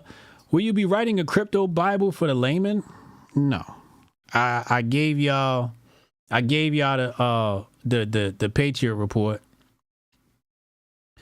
And that's all you need. That's all the convincing you need for crypto. Is go get the Patriot Report. It's on hotepjesus.com. Go get that. Bloodright said, I just pressed play on your vid and had to slog through a Kamala ad. Well, yeah, it's a key word in the title, so you're probably going to get that. From Murphy's Law. They running the Kamala ads already. Goldstein, what's up, bro? Happy Monday. Happy Monday. What's going on? What's good with him, bro? Just got appointed as Kamala Harris's campaign manager. Doing my thing. You're her campaign manager now? I am now. Yeah, we even put out her first ad. If you guys are interested, go to Twitter, check that out. Kamala Harris's first presidential campaign ad. Out now. You ain't shit. I know. I want to address this black women shit, right? Because I see this as probably impending doom. All this shit, right? Mm-hmm. So remember earlier about a month ago, maybe a few weeks ago, we were talking about how black women are going to be the fall guy for all the dumb shit that's about to hit the fan when the Republicans take power. Yep. I think this Kamala Harris thing is to ensure that black women become as insufferable as humanly possible on the way to taking that blame, so that way motherfuckers really, really, really don't give two shits about taking an axe to their head. That's what I'm seeing here. Because can you imagine? Not if. So it's a bit of a desensitization, right? Basically, when black women get on the chopping block, black men may look the other way. Like, hey, man, right. Yeah, that's a good point. That's right. They're going to make sure that all these bitches that done fucked around and did whatever they had to do for Massa, right, while he was up in the office, they're going to make sure that all their heads roll and nobody will give two shits. Because the shit talking, the excessive crying, the fucking just maddening anger that these bitches are going to have up until the election, and then after Kamala loses that motherfucker, nobody's going to want to hear another black woman talk ever again. These bitches are going to be making think pieces and calling everybody out their name. And the one strength, not the one, but one of the biggest strengths that black women have is their inability to be outsassed. You cannot outsass a black woman. Facts. Right? They're going to bring that to bear just in the wrong direction, and ain't nobody going to want to hear shit from them motherfuckers ever again in the history of humanity. Yep. That's how I see this going. Because god damn, they're already insufferable, and the shit ain't even really got kicked off yet. Ain't that the truth? Already insufferable. Already insufferable. Any predictions on any predictions now? Who you got? You think Kamala could beat Trump or? No one can beat Trump. Trump is our president. Okay. I don't even see a race anymore. I haven't seen a race for some time. Everything and everyone is in the tank to make sure there's a Trump presidency. Yeah. So I've not seen a race, a challenger. There's not a person that they could have put up to beat that man right now. And that's just how that is. Like I did say, a couple weeks ago that I saw them putting Gavin up in place of motherfucking Joe, because I knew Joe wasn't going to make it. Everybody knew Joe wasn't going to make the finish line, But I did say that they were going to put Gavin up because he was a for sure loser, but he was also someone who was going to keep the donors happy, because if they didn't keep the donors happy, they were going to lose 2028 too. Yeah. So if they pissed off, if they pissed the donors off, but I guess Kamala fills that bill apparently because the donors they're still donating, and this doesn't seem like too much of a divisive pick for them. I think it was more about the optics, and I think the optics of them jumping over Kamala would have created more division within the party. Yeah, I could see that. I wouldn't. I mean, they might put that motherfucker on the ticket with her because she's gonna have a VP. Yeah. And so they could very well put that bitch on the ticket. And people are saying, he's for 2028. Gavin don't want to be president. I'm telling you that right now. Gavin does not want to be president. That motherfucker done made so many inside deals and such a cushy position for himself as governor of California that he's not going to leave that just to go fucking be on a national stage in a position that brings absolutely nothing to his table. Right. He over there dealing with G and some more shit in Cali. They're doing things out there. So he'll fucking front and be like, ha, ha, ha. But he ain't trying to run in 2028 at all. And plus, the Democrats are a sinking ship. They're not going to win another motherfucking election on the national stage. I'm calling it right here. They're not going to win another election on the national stage for at least the next 3. And that includes midterms. I'm almost certain of that because they ran their fucking course. They've done what they were supposed to do. Those weapons are now being destroyed. One of those weapons are black women. All right. So, I want you to put your Nostradamus cap on here. Event 1. Secret Service tries to take out Trump. Oops, did I say that? I'm sorry. Secret Service fails to stop the attempt to take out Trump. Event 2. Joe Biden drops out the race. What is event 3? What do you think is next up for the next distraction? If these things are happening, back to back weeks, what's next week look like? Or the week after that? Okay, I was gonna say they might let motherfuckers breathe for a while, just because this is some breakneck speed shit that they're doing, and they might go ahead and let motherfuckers breathe and let the dust settle, so that way they can plan what would be the most effective distraction. Because right now everything is just kind of bleeding together. If you ran this Kamala shit maybe another week or 2 from today, this would have been like hella huge, right? It would have been a lot bigger than it is right now. And whatever it is they're distracting everyone from, they would have been able to pull off more of a motherfucking whatever the fuck it is they're doing.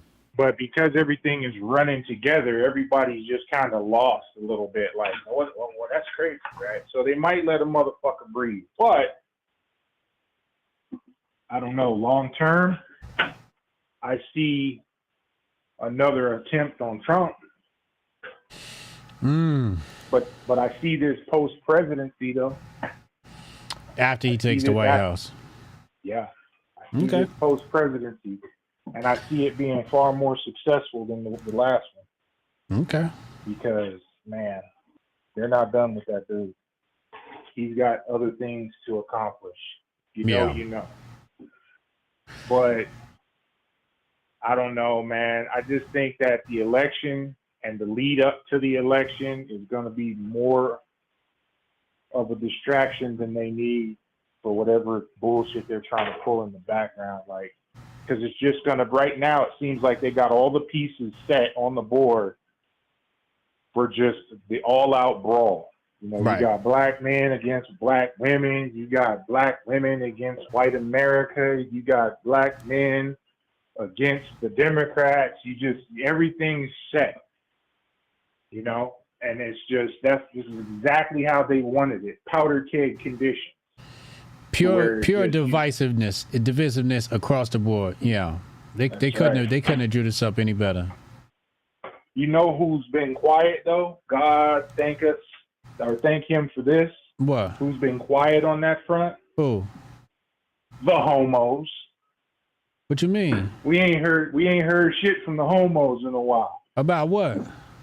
Anything. They ain't been out there complaining. They don't have nothing to fucking oh, we want our rights. They don't have none of that shit going on. They've been quiet. It's been niggas. It's been Trump. It's been a lot of that. But you know what I mean? It's the homos. Well, the homos is attacking black men. That's what they've been busy doing. Man, they're, you know, they stay doing They're leaving bad reviews on black barbershops. They're talking hella shit about black men not wanting to vote for Kamala, even though black men voted for Kamala at a higher rate than black women did, according to some statistics. So that's what they've been doing with their time. I think they've been quiet because of how fucking Pride Month shook out. Because when motherfuckers saw them niggas in that pool, that was it. There's nowhere else to go for them. Like, that's it. That's peak depravity. There's nothing else you can do. Just short of actually, during Pride Month, when they were pissing on each other in that pool. Oh, yeah, that was wild. And I think they've been quiet ever since then. Like, you know what?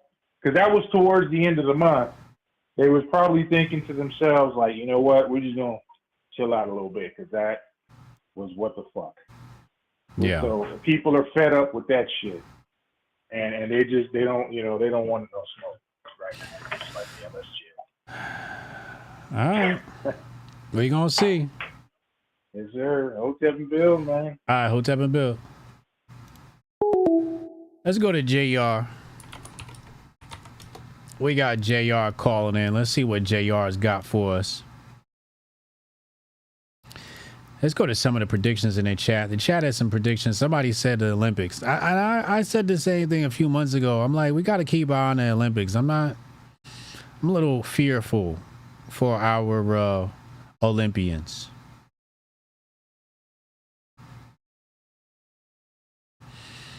Yeah, Lauren. We just watched him cry into the camera. Facts.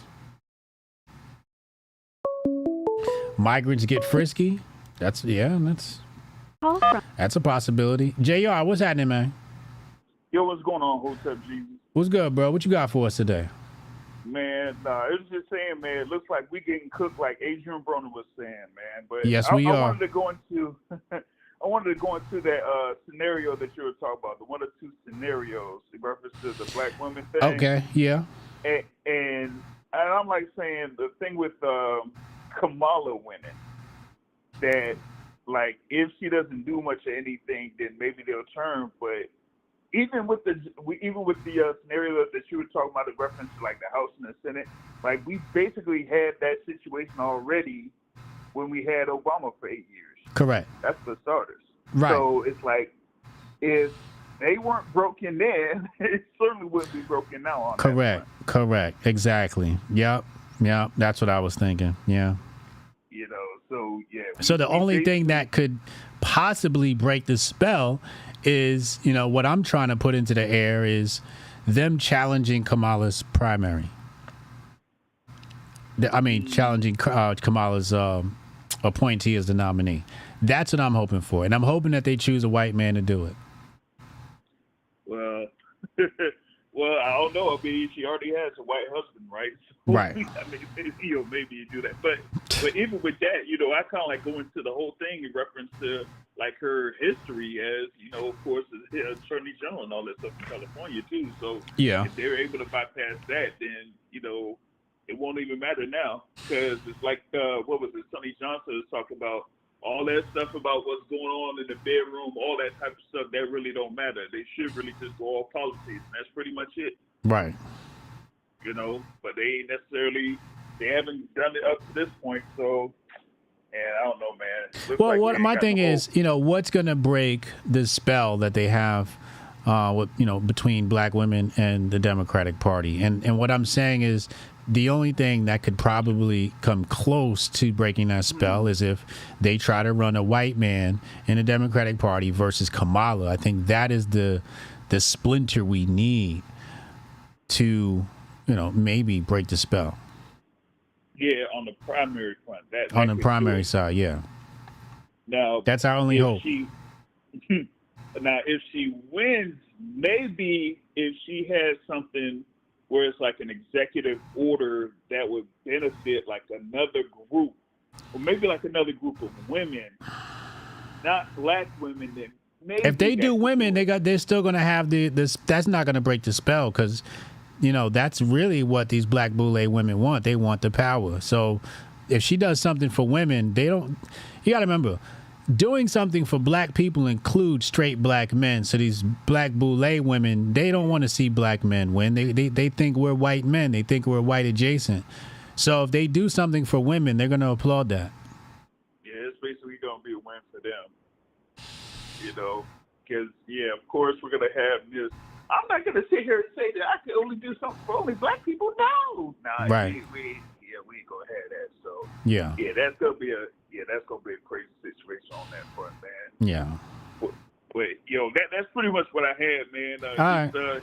Get it out there, man. Hotep and Bill. Appreciate you, Hotep and Bill. Let's go to Rudy. Rudy's about to call in. Kamala's great granddaddy was a slave master in Jamaica. Yeah, we know. I tend not to cover basic bitch information on this show. Like, oh, Kamala was a hoe. Oh, Kamala dated Montel Williams. Like, all right, we get it. We know. Kamala's Indian. Kamala's family is a slave master. All right, none of that shit matters to voters. Let's talk about this shit that matters to us and matters to voters. You don't got to red pill the Hoteps.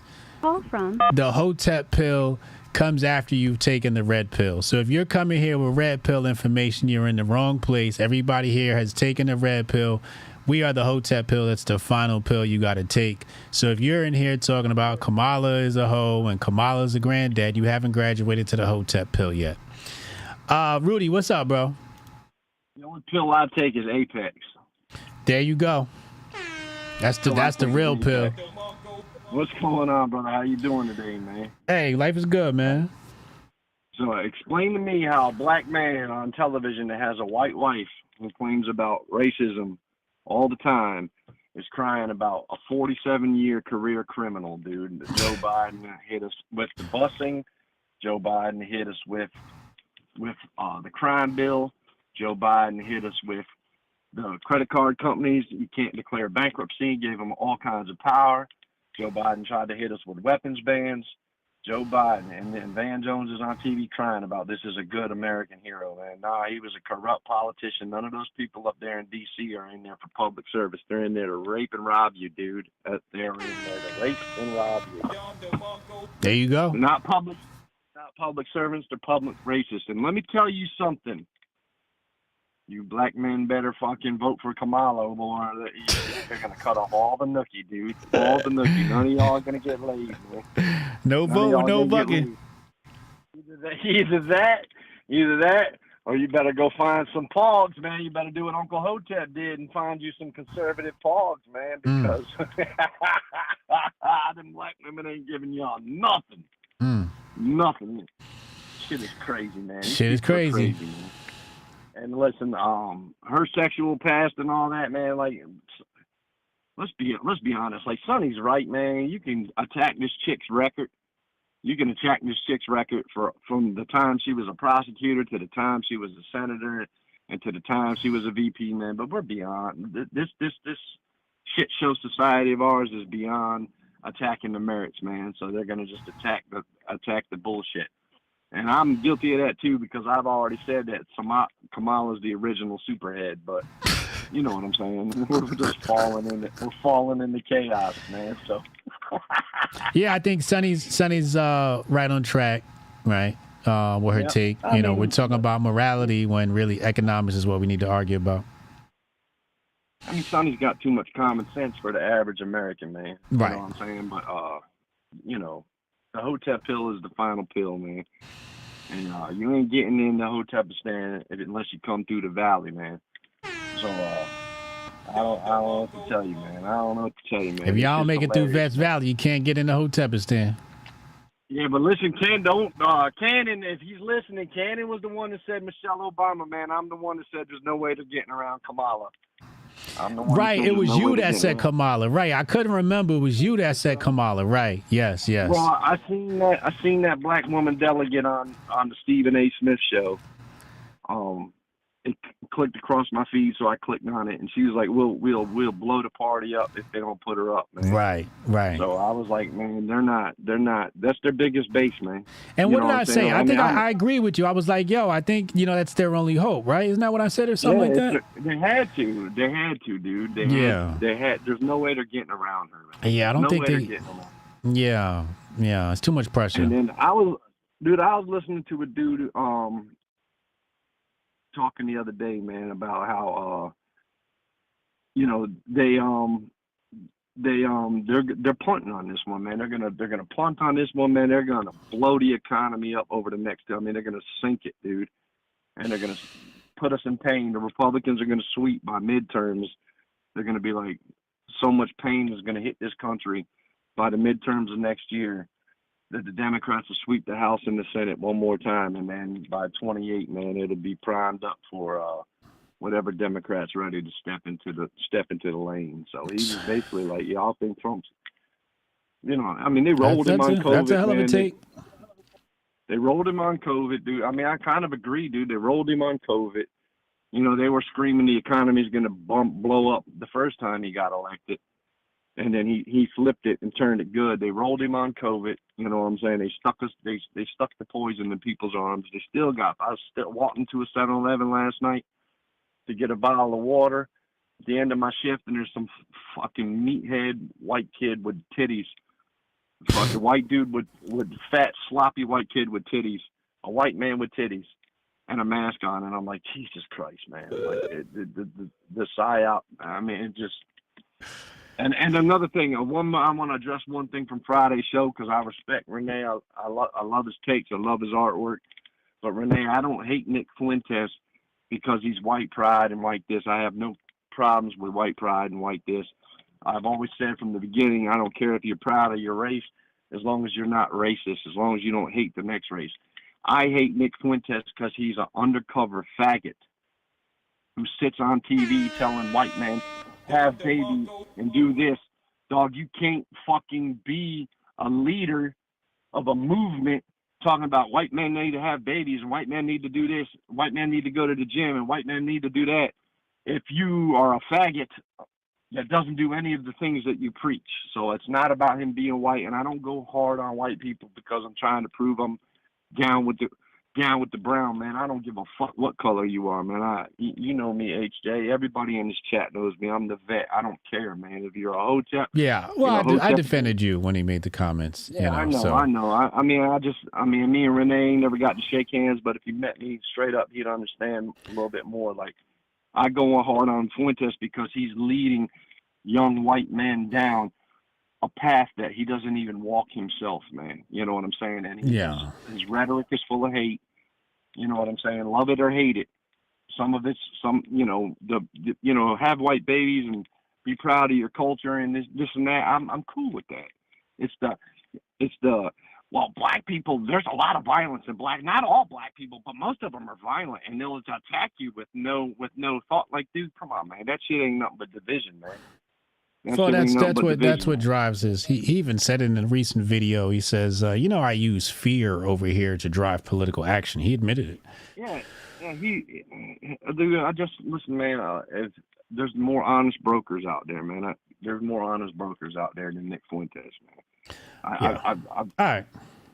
All right, that's enough. That's enough on him. Bill, man, my bad, man. I didn't mean to get on a rant, man. I meant to get in, out, bing, bang, bong. Hotep is for America, and Wu-Tang's for the children. I'm out, brother. All right, Hotep and Bill.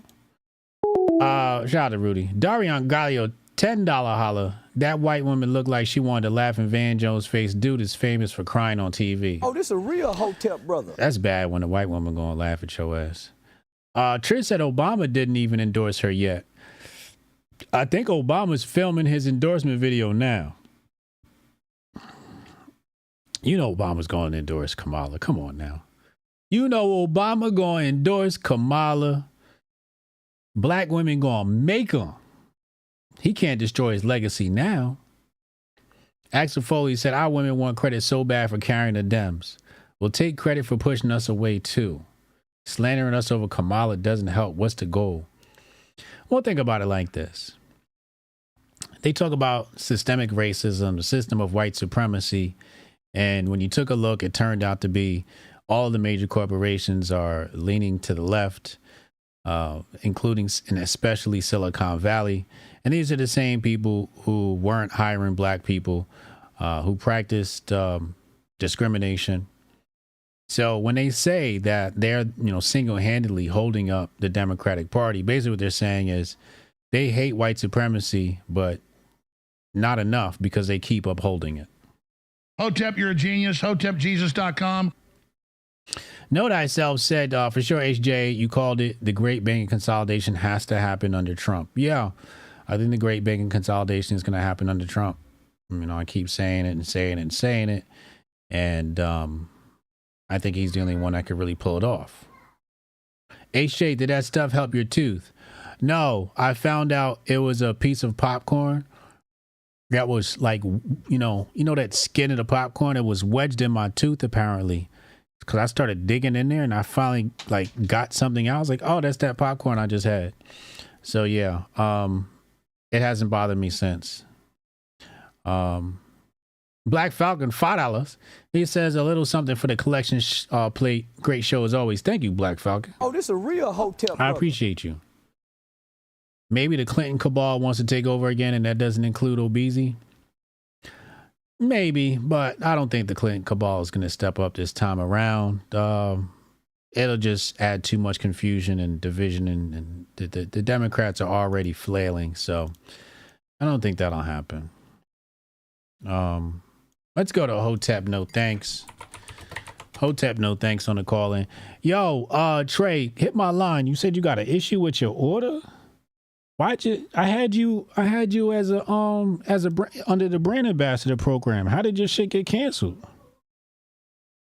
What the hell did you do? How'd you break I gave you the subscription for Apex under the brand ambassador program. What'd you do to break it? Niggas in fucking technology, man. Biden was right. Call from. No thanks. No thanks. What's up, bro? Welcome to the show. What's good?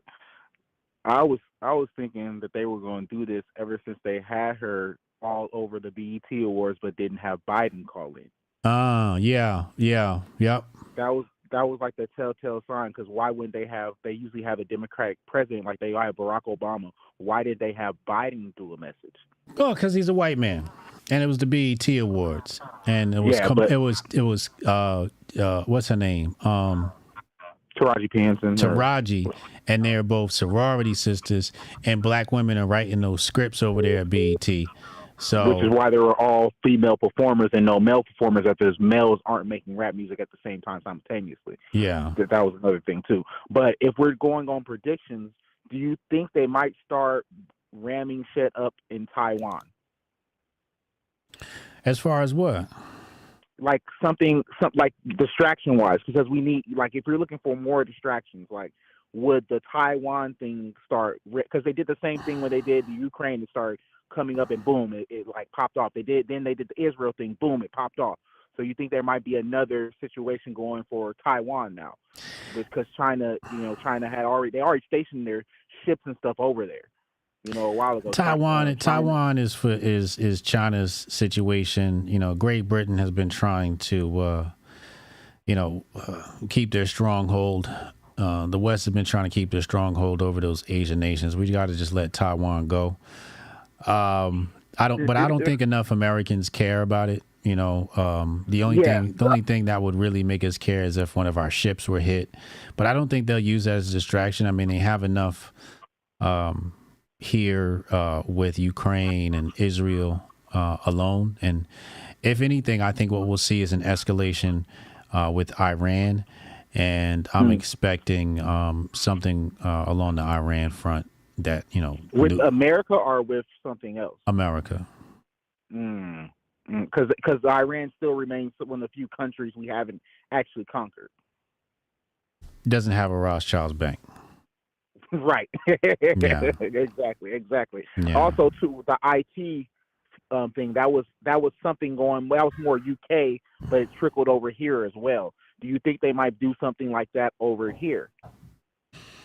I think that shit was a test run. See how people would react, and But following the pandemic, everything's on the table. They can absolutely try that over here. I was very skeptical that they would pull what they pulled during the pandemic. I'm like, there's no way they're going to cancel sports. And that's exactly what they did. It was too hard, too fast. Yeah. And NBA got delayed. They had to do the indoor thing. So it wasn't exactly canceled. It was more like postponed. The NFL, did they have a season that year? I think they were out of season at the time, if I'm not mistaken. But when they came back in the season, they did have I don't think we had a Super Bowl that year. I didn't expect them to go that hard. So if they did what they did at the pandemic, anything's on the table. If they did 9/11, anything's on the table. Now, also, I back this is years ago when they were talking about that the only thing that could and also they talked about this and people were comparing this also to Veep. If we do have a war situation, the election is postponed and the president stays the president. Yeah, I've heard that before, but I don't think that's going to happen. Yeah, just with them looming, they brought back the draft, or started saying, okay, people are going to be. They didn't bring back the draft. Not bring back, but I mean, start talking about it more prevalent in announcing different things about. Yeah, but the thing about the draft is it's just distractions. They're not drafting nobody. Right. Wars aren't fought with people anymore. That's why they're allowing trans in the military, because wars are fought with technology now. You only need drone technology. Soon they're going to have those robots. The Terminator's going to be out there. Wars aren't fought with soldiers like they used to. This isn't World War II where you have a huge ground invasion. You literally only need the Rangers and SEALs at this point in time. Yeah, we're just using Rangers and SEALs, and these T people ain't making it through that training. They'll be, filtered out. So, anything, by going into the military right now, draft-wise, it'd just be National Guard, for, basic operations. But it will be more so maybe policing the people instead of actually fighting wars. Correct. It would be for us, correct. Yes, right. I'm just throwing stuff out there because at this point, anything can happen. Anything can happen. That's why I'm asking people for predictions, because it's just we already had strike 1, strike 2. What is strike 3? Get low. I do think if nothing happens at the Olympics, it's going to be pure distraction. I just saw something in Ireland. Remember we were talking about this last time I called in, that it seems like a worldwide invasion, that Ireland is having immigrants move into shelters, just like they're doing over here, and the Irish burned the shelters down. Where? Oh yeah. I'll try to actuate it. They're tearing up the immigrant centers and the shelters that they They're tearing the shelters up. They're the first group of people I've seen destroy immigrant. You don't want to mess with them Irish. You know that the Irish basically invented terrorism. Really? Yep.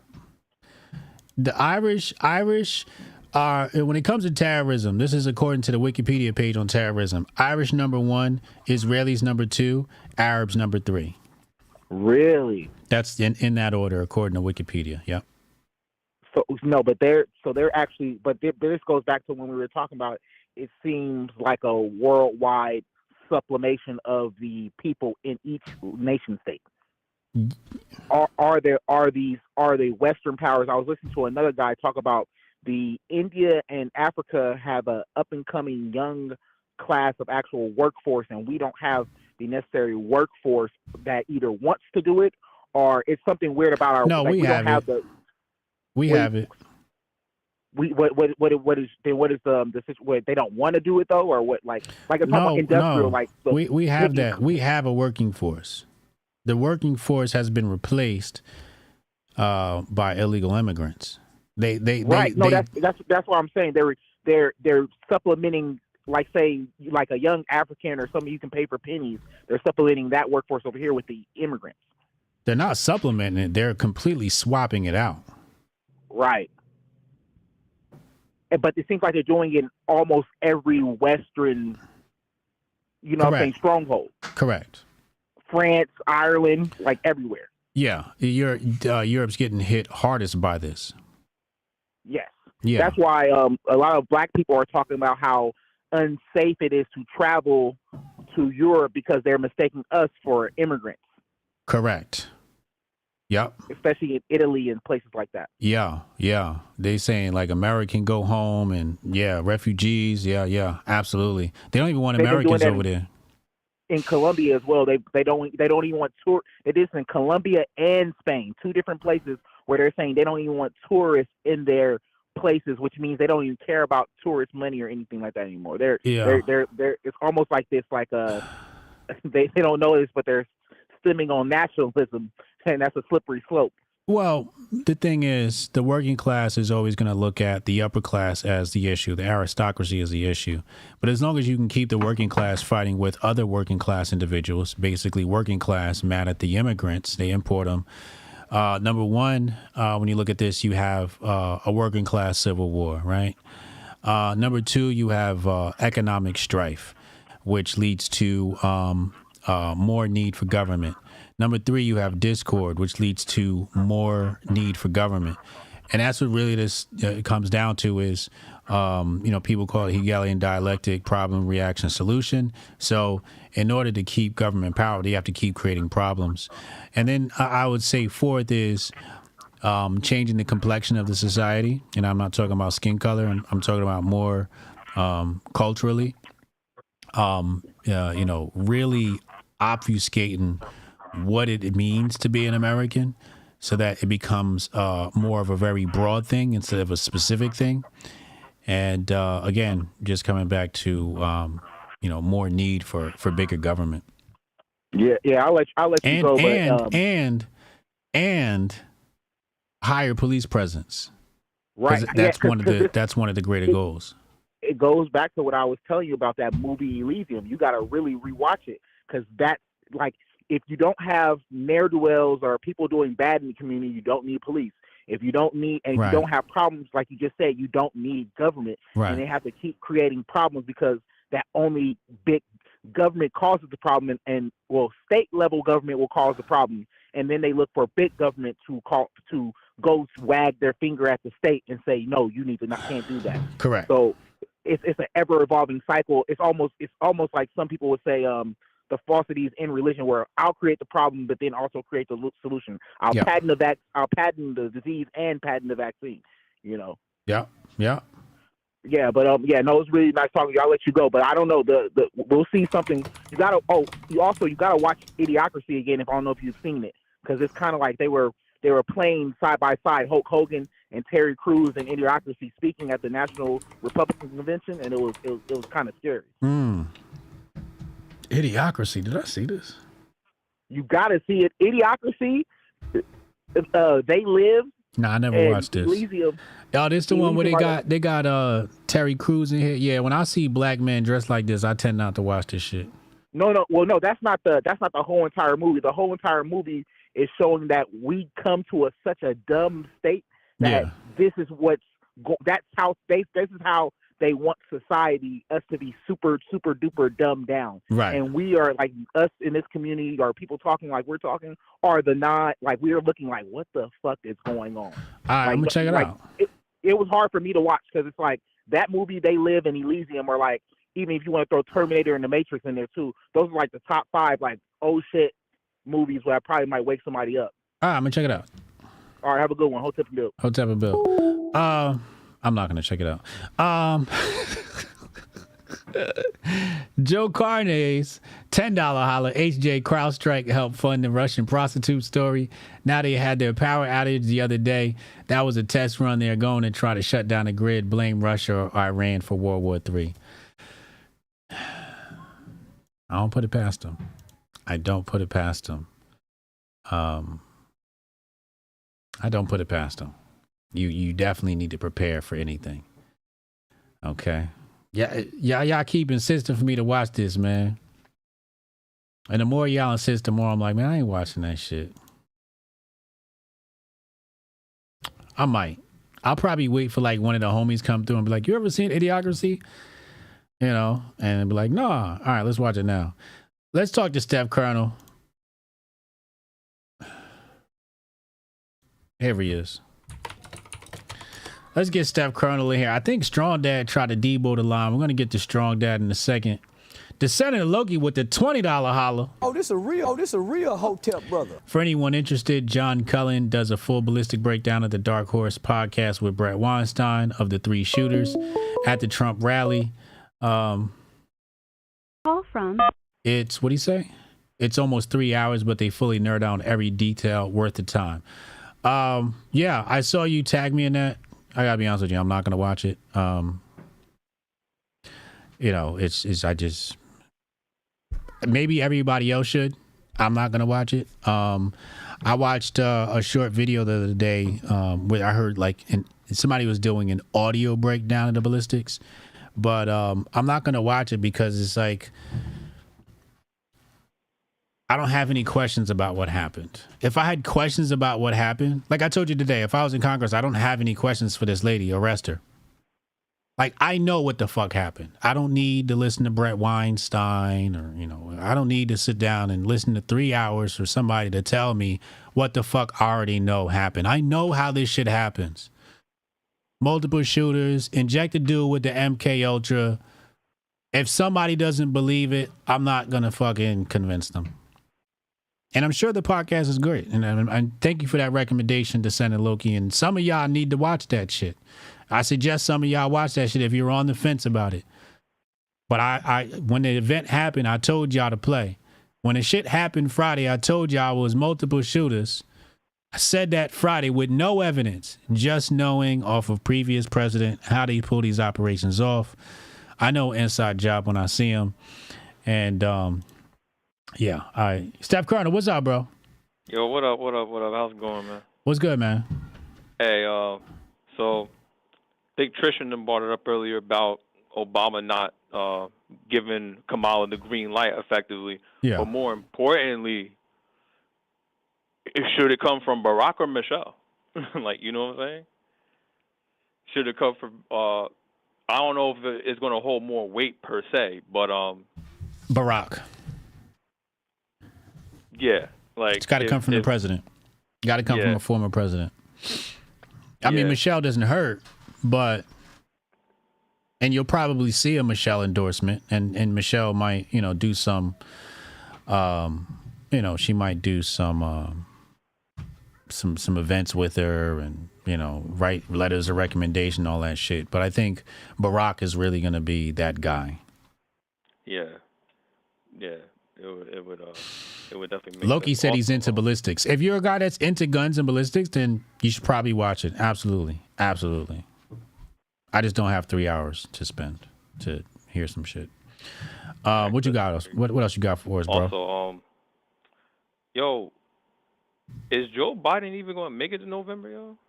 What if we get a situation where Biden like croaks, and then Kamala gets in by default?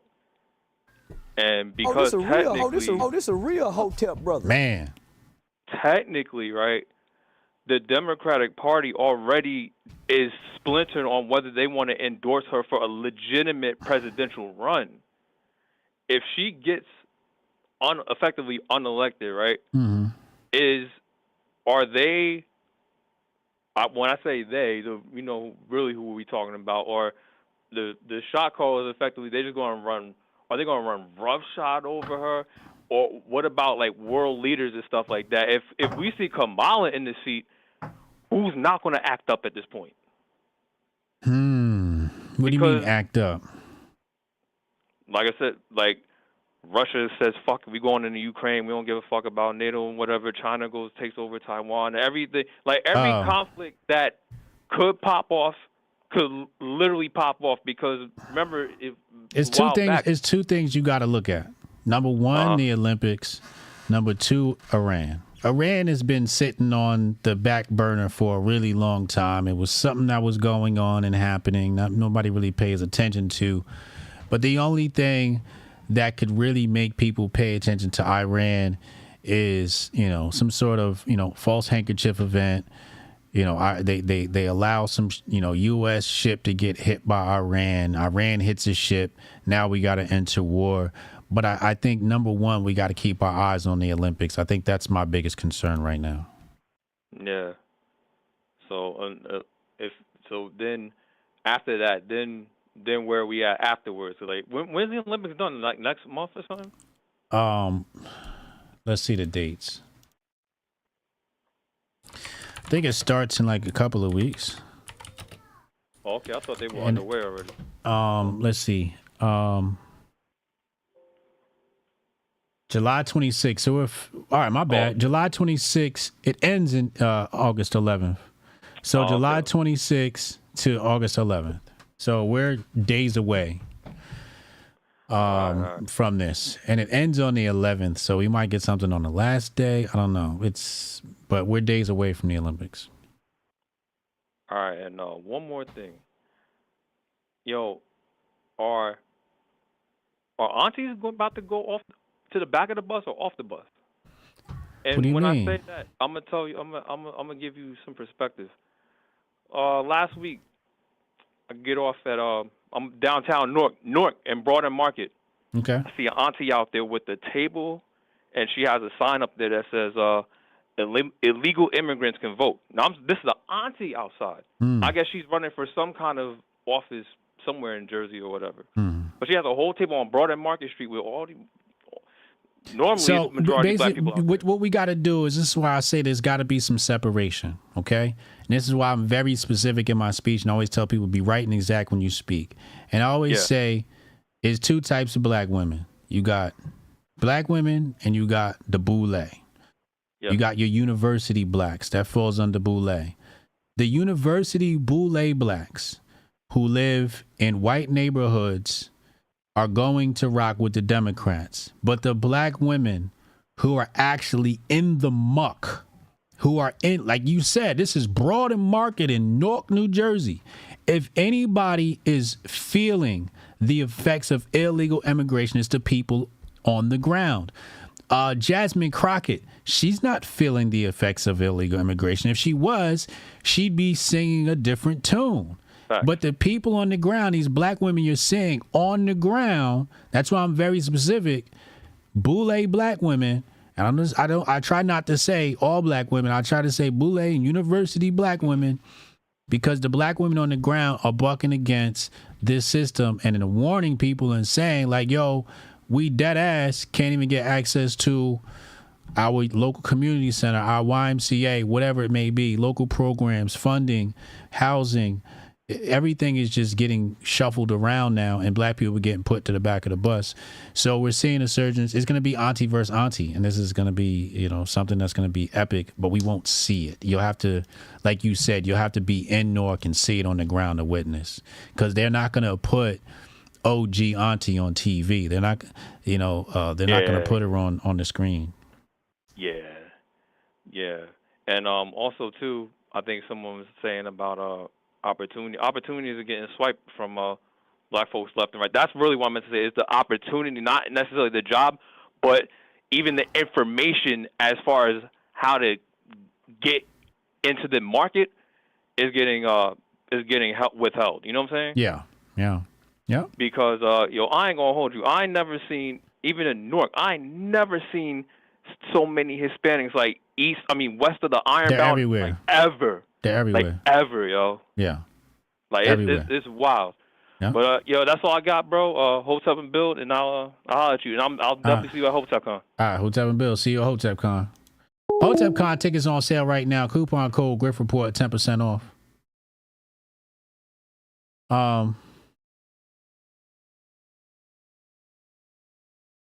Hold on. And let me check the trending topics to make sure ain't nothing crazy going on. While we wait for Strong Dad to call in, and we got Nas waiting and one more caller in there waiting. Wait, what?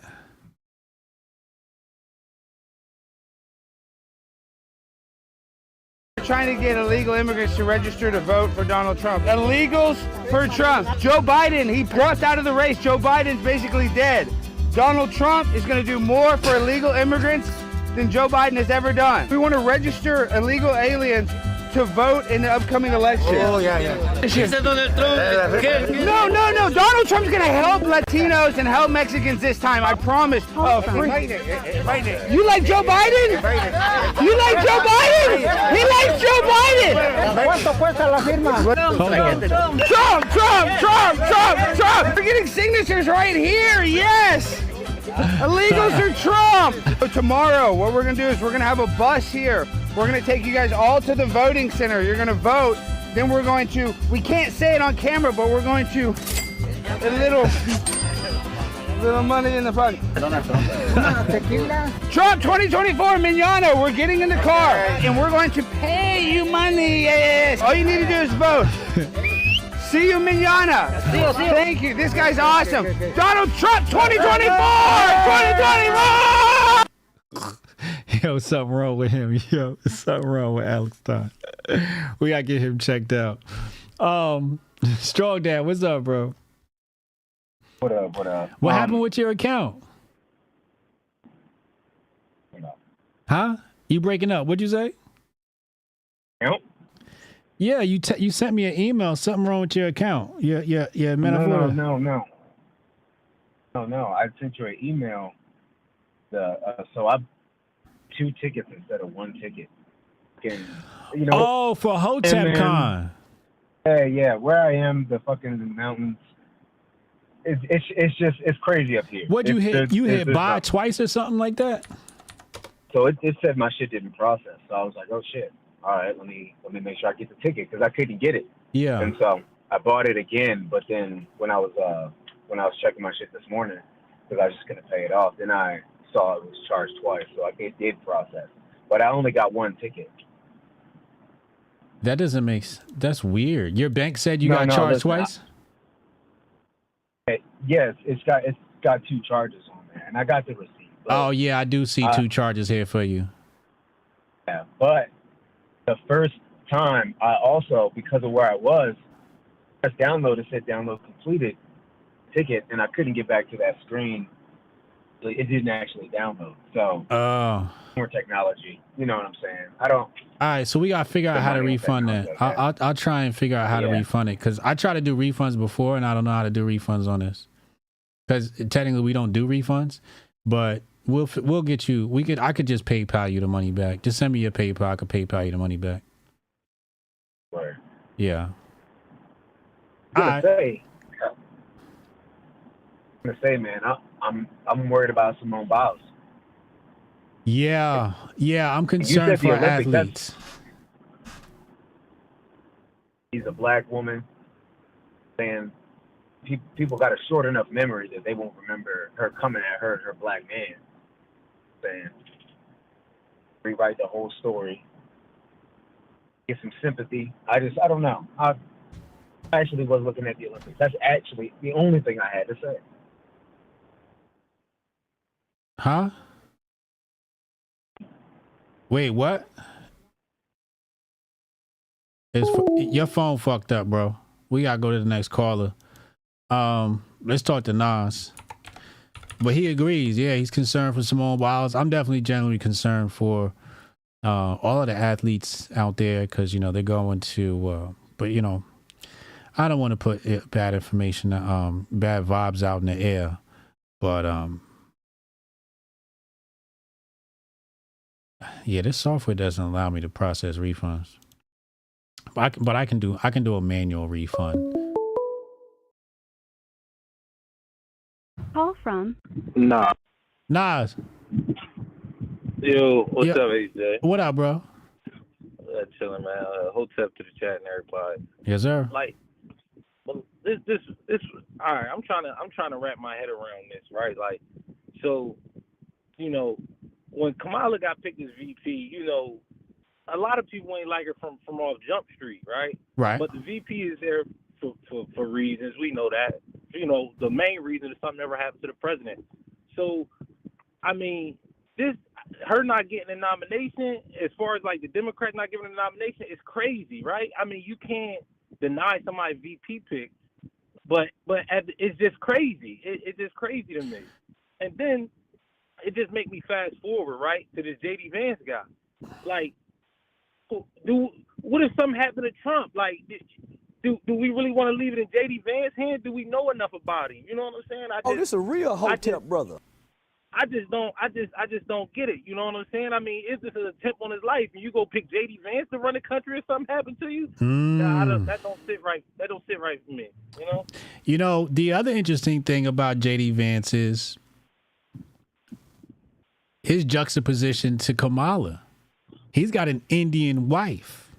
And somebody asked me, they said, Hotep, geez, do you think this is the beginning of us being infiltrated by India?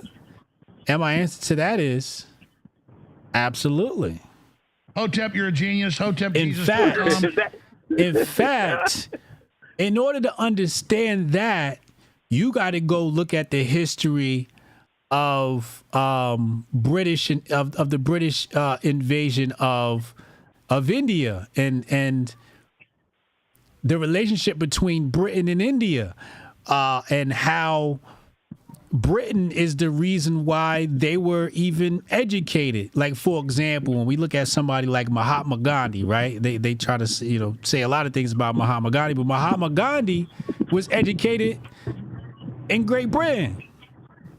His brother paid for that because Mahatma Gandhi, he had a baby or something like that, and then his brother paid for him to get educated because he came from a fairly wealthy family, and he got educated in Britain. And then he brought back, some of his revolutionary ideas, whatever. But a lot of Indians were fighting the Britons to be taught in English. So there's a very interesting relationship between India and the way they view the West. There is a lot of Indian pride there, but Indian history isn't even that. Like, if you look at India and you see it's all fucked up, it's because, they've never really had an opportunity to establish too much of a nation, because following the Mongol Empire, the Mongol Empire gets removed by Great Britain. So if there's anybody that's going to be a partner to the Great Britain scheme, it's going to be the Indians, and they're going to use the Indians. That's why you see Indians coming in and they've been educated in IT, et cetera, et cetera. So, yeah, you can see this place becoming, very Indian. Man, well, thanks. Hey, Jay, thanks for answering the question. Let me ask one more question before I get off here, man. I was looking at the tickets for Hotep Con. Are the VIP tickets the only tickets available? Correct. All right, thanks, man. That's all I wanted. Hotep and Bill to the chat. And tell Goldstein, man, let me in the Twitter spaces. All right, I'm out. All right, no doubt, yo. Another brother coming to Hotep Con. I'll see you there. Trying to find this.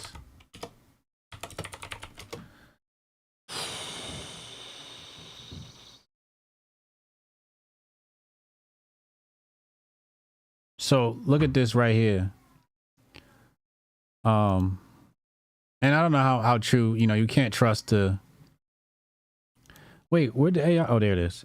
It says right here, the British East India Company first landed in India August 24, 1608, as traders in spices, silk, blah, blah, blah, blah. The company was supported by the British Crown and gradually conquered much of India by the 18th century. The British took advantage of divisions between Indian states and won key battles, such as Plassey in 1757, to gain control over the Bengal.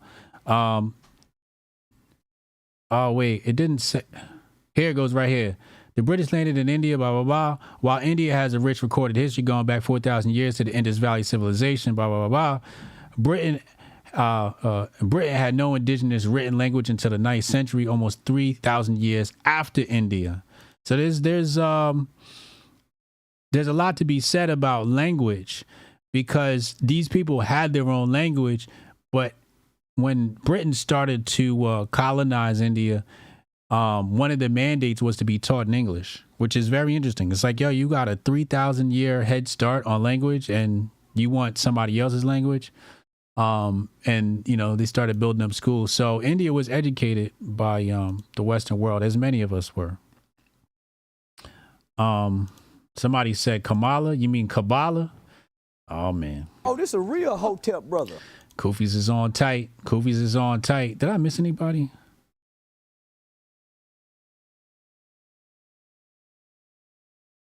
No, I think I got everybody. All right.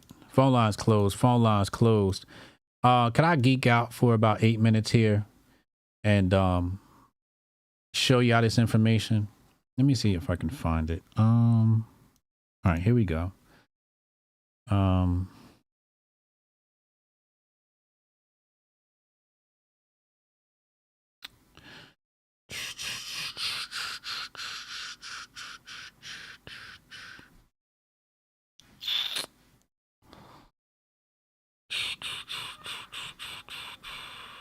Can y'all see this? Okay.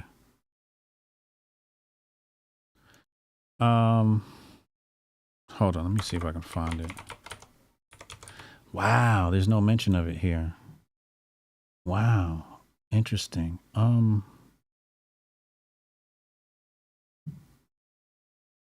have to find.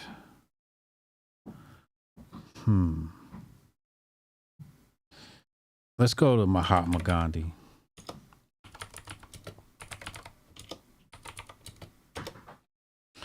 Let's go to Mahatma Gandhi. That's where we'll find a lot of this because he was the leader in the, as you see here, anti-colonialist, nationalist movement, political ethicist, right? Right here. Gandhi trained in law at the Inner Temple in London and was called to the bar in 1891 at the age of 22. So one of their leaders was actually educated in Britain by the British. After 2 years, uncertain years in India, where he was unable to start a successful law practice, Gandhi moved to South Africa in 1893 to represent an Indian merchant in a lawsuit. He went there to live in South Africa for 21 years. There, Gandhi raised a family, first employed the nonviolent resistance in a campaign for civil rights. So he had to leave and become a leader somewhere else because he couldn't get shit popping in India. And I think a lot of that had to do with, a disparity between, where, like he's just highly educated and people in India weren't. So there's like a disparity between intellect and also desires. These people were like, when we do revolution, we do it violent. And he was trying to bring some nonviolent shit. And they're like, what the fuck is this? And then he was doing that fasting bullshit. British India. Isn't this what we looked at? No, we didn't. Okay. Here we go. British India. All right.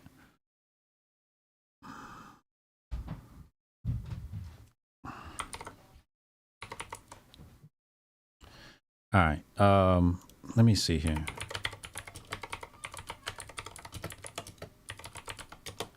Let me see this. All right, right here, 1813, right? And it says 1813, the Charter Acts established a British education system in India with the East India Company given responsibility for the education of the natives. Now, remember, they started with the capitalist incursion, and then the government incursion comes in later because they're supported by the government. The company was ordered to set aside funds annually to promote literature, encourage Indian scholars, introduce science to the British territories. Charles Grant recommended English be introduced as the official language of India and for use in education, but the British Raj rejected the suggestion. James Mill established the Asiatic Society for Oriental Learning, blah, blah, blah, blah, blah, blah, blah. But this is a rather interesting... right there. This is a rather interesting...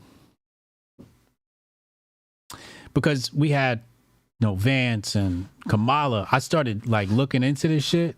I was like, what's going on with this India? So I had to go, me, I like to go back in the history and see what's the inception of this shit. So right here, somebody's got something here. It says the schools were attended by students from all classes of society. Indian values were largely ignored. Yeah. Right. They installed the railways. Yeah.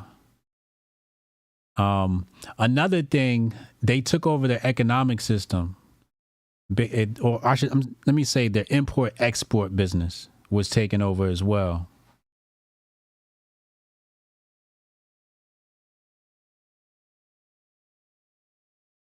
They developed the coal industry. Yeah. So again, I'm still digging through some of this stuff, but I just wanted to put that on your table so you can start to wonder, we're starting to see a lot of Indians come here and, what is that about? And I think there is some backdoor handshaking between Indian elite and British elite. And I think they have some agreement, and this agreement is very ancient. You arguing with a tether bot in my replies? Oh, man. Gandhi was a tether? Uh-oh. Anyone check out Bangladesh and see what they're going through right now? It's not talked about in the news. What's going on in Bangladesh? I'd have to get a divorce before I go to Hotep Con to be surrounded by all you lovely young ladies. Oh, man. I'm just getting caught up on the chat here.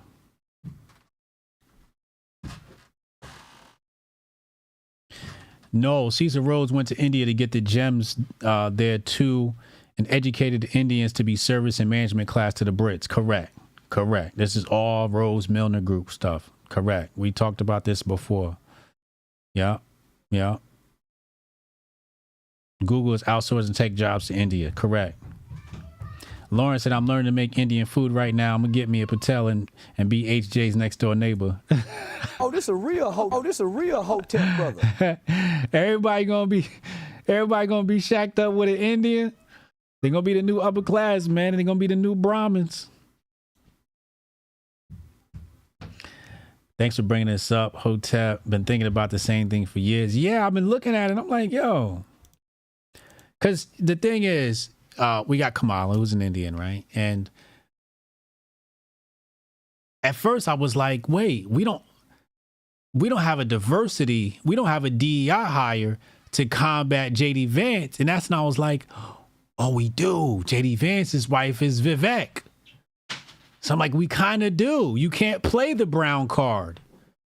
So, and I don't know if I told y'all this. I said it in the Patreon show a few weeks back. We'll be live tonight at 10 p.m. Patreon.com/Hotep's been told you. And I said this a few weeks back. JD Vance is actually a very smart pick. I don't like the pick, but he checks off all of the fucking boxes. It's a really intelligent pick. I don't like the pick. It's very swampy, but it checks off the boxes. It definitely checks off the boxes. I'm telling you that right now. Anyway, I'm out of here, man. I'm about to go relax. I got to go coach the kids tonight. I'll be back later, man. 10 p.m. tonight. Hotep's been told you. 2.0. Patreon.com/Hotep's been told you. Shout out to all of our constituents that threw something in the pot today. Dante Martin, CJ, man. I'm going to start calling y'all investors. Hotepistan investors. Strong Dad, Francisco, Knuckle Brew, Jabari, Francisco. Did I say CJ, man? Yeah, I did. Bro Godzilla. GMI TV, were we slaves in 16 to 20? Yeah, exactly. High Yellow Fella, Stacy Dash. Why didn't I see these? Knuckle Brew, Darion, Axel, Black Falcon, Joe Carnes, and Descendant of Loki with the big boy super chat. Appreciate you. Sounds amazing. Just don't come to Hotep smelling like curry. Hotep, you're a genius. HotepJesus.com. I didn't mean to hit that. Heather, behave yourself. Behave yourself, man. But I'll be back tomorrow for another episode of Grift Report. In the meantime, be well, stay merry, tell somebody in your family that you love them. And as always, Hotep and build. Envision a sanctuary where community and sustainability are the cornerstones of living. In this haven, every family is able to grow their own food, children flourish through homeschooling tailored to unlock their full potential, and education extends beyond textbooks, instilling self-worth and a deep understanding of the world around them. Here, goodwill isn't just an ideal, it's the essence of daily life, where respect for law and order harmonizes with the community's resourcefulness. This place isn't just a dream, it's a call to action for everyone who believes in a better, more connected way of living. Join us in building a future where each individual's contributions create a tapestry of enduring harmony and prosperity. Join us in Hotepistan,